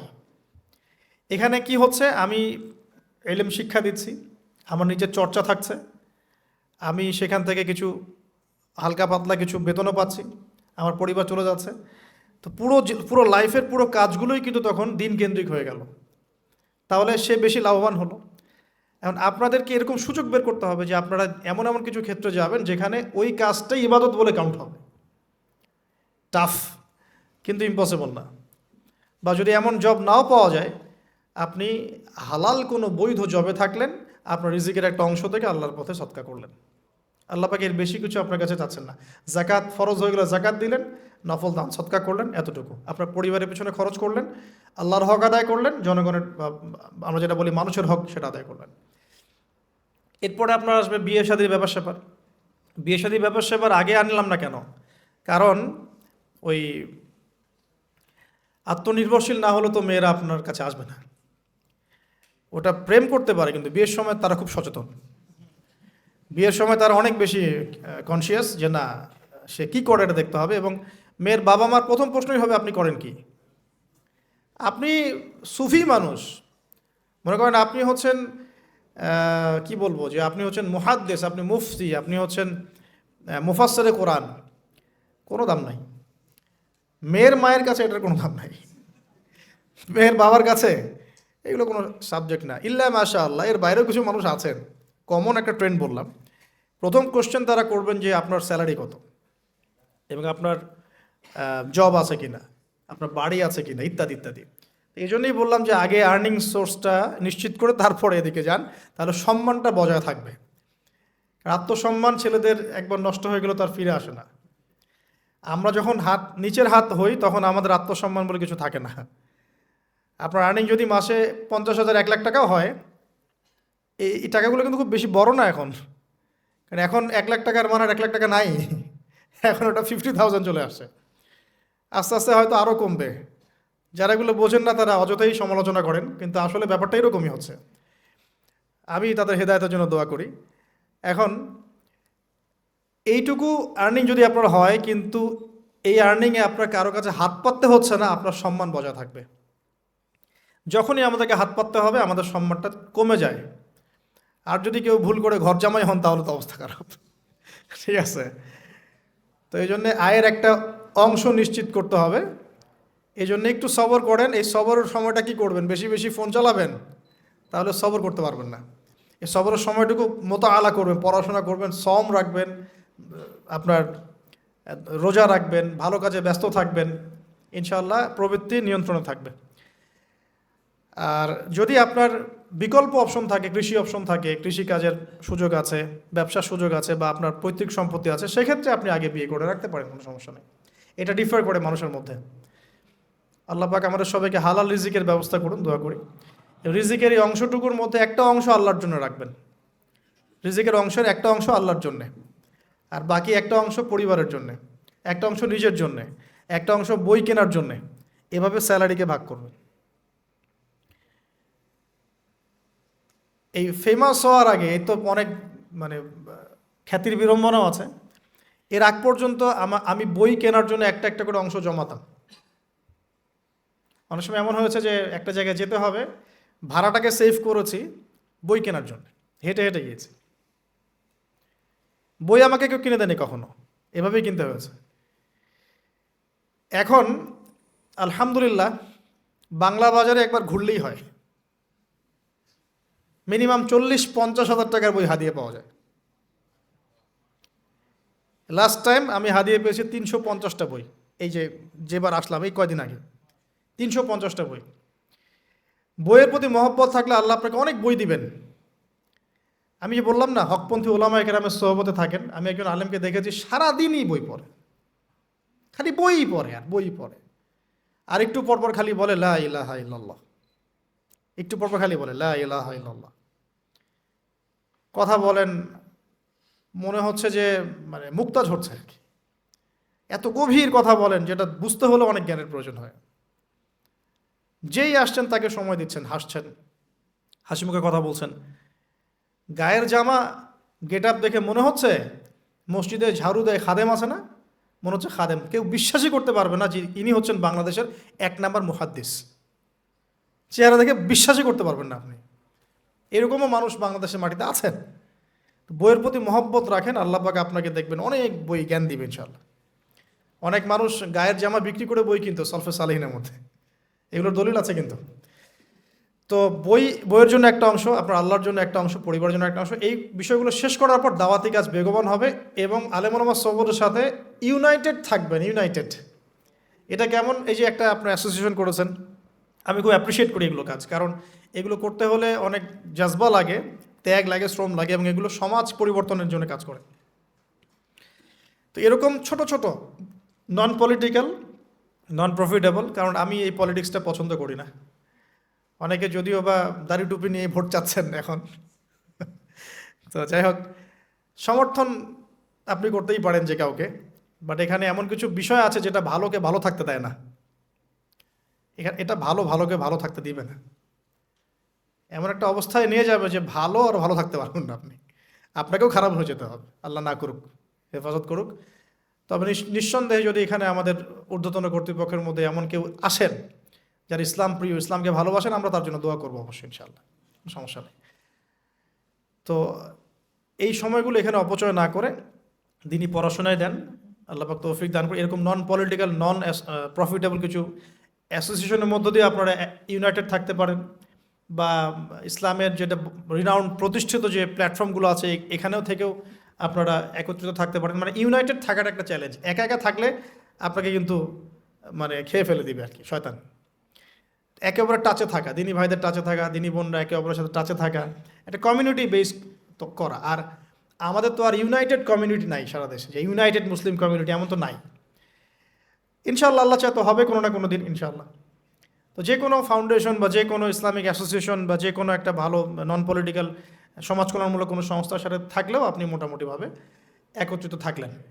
এভাবে দিনের দাওয়াতের মধ্য দিয়ে, এলম চর্চার মধ্য দিয়ে, আলেম ওলামা সোহবতের মধ্য দিয়ে, আর বেশি বেশি পড়াশোনার মধ্য দিয়ে, এবং নিজের আমলকে গড়ার মধ্য দিয়ে, হালাল রিজিকের মধ্য দিয়ে, আদর্শ পরিবারের মধ্য দিয়ে পসিবল নবী সাল্লাল্লাহু আলাইহি ওয়াসাল্লাম যে 23 বছরের সমাজ বিপ্লবটা করেছেন সেটার কিঞ্চিত রূপ বাস্তবায়ন করা, কিঞ্চিত রূপ হলেও বাস্তবায়ন করা এখন পসিবল বলে আমি মনে করি। আল্লাহ পাক তৌফিক দান করুন। তবে পুরোপুরি কখন হবে ইনশাল্লাহ? যখন উপর থেকে এমন কোনো নেতা আসবেন যে হবেন মাহদি, যিনি সমস্ত ছোট ছোট প্রচেষ্টাগুলোকে ঐক্যবদ্ধ করবেন, তখন হবে আসল খেলা হবে তখন আর কি। ঠিক আছে, তখন হবে কি আসল খেলা। তবে আমরা দোয়া করি আল্লাহ পাক এমন কোনো মানুষকে যেন নিয়ে আসেন ইনশাআল্লাহ। এটাও হবেই, একদিন না একদিন কিন্তু হবেই, এটাই বাস্তবতা, কোরআন হাদিস এটাই বলছে। সে কে, কারা, কখন, কোথা থেকে আমরা এটা বলতে পারি না, জানি না। কিন্তু আপাতত আমরা এভাবেই চেষ্টা চালিয়ে যেতে থাকি। ব্যক্তিকেন্দ্রিক আত্মোন্নয়ন, পড়াশোনা করা, আদর্শ পরিবার, আপনার আলেম ওলামা সোহবত, হ্যাঁ, ভালো কাজের আদেশ, অসৎ কাজের নিষেধ, তারপরে হালাল বিয়ে করা, হারাম না, আদর্শ পরিবার গড়া, সন্তানদেরকে মানুষ করা, এটা একটা পয়েন্ট ছিল, সন্তানদেরকে মানুষ করা, এবং দিনী ভাইরা, দিনী বোনরা একে অপরের টাচে থাকা, সোশ্যাল ওয়ার্ক করতে থাকা ইনশাআল্লাহ তাআলা। এভাবে আমরা আগাতে থাকি, বাকি বিষয়গুলো আল্লাহ পাকের হাতে ছেড়ে দিই, আল্লাহ পাক দেখবেন ইনশাআল্লাহ।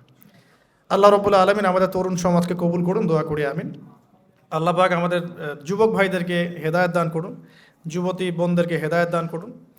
আমাদের সবাইকে আল্লাহ পাক প্রচুর ইলম অর্জন করার তৌফিক দান করুন, বেশি বেশি বই পড়ার তৌফিক দেখ, বেশি বেশি কোরআন হাদিস চর্চা করার তৌফিক আল্লাহ পাক দান করুন, এবং আমাদেরকে সবাইকে সফল কেরিয়ার গড়ার তৌফিক দান করুন, এবং হালাল জবের ব্যবস্থা করে দিন, এবং টাইম ম্যানেজমেন্ট ঠিক করার তৌফিক দান করুন, জীবনের গোল ফিক্স করার তৌফিক দান করুন, দিনের খেদমত করার তৌফিক দান করুন। আমিন। আকুলু কওলি হাযা আস্তাগফিরুল্লাহ লি ওয়া লাকুম ওয়া লিসাইরিল মুসলিমিন। বারাকাল্লাহু লানা ওয়া লাকুম বিল আয়াতিল হাকীম। ইন্নাহু তাআলা জাওয়াদুন কারীম ওয়া রাউফুর রহিম।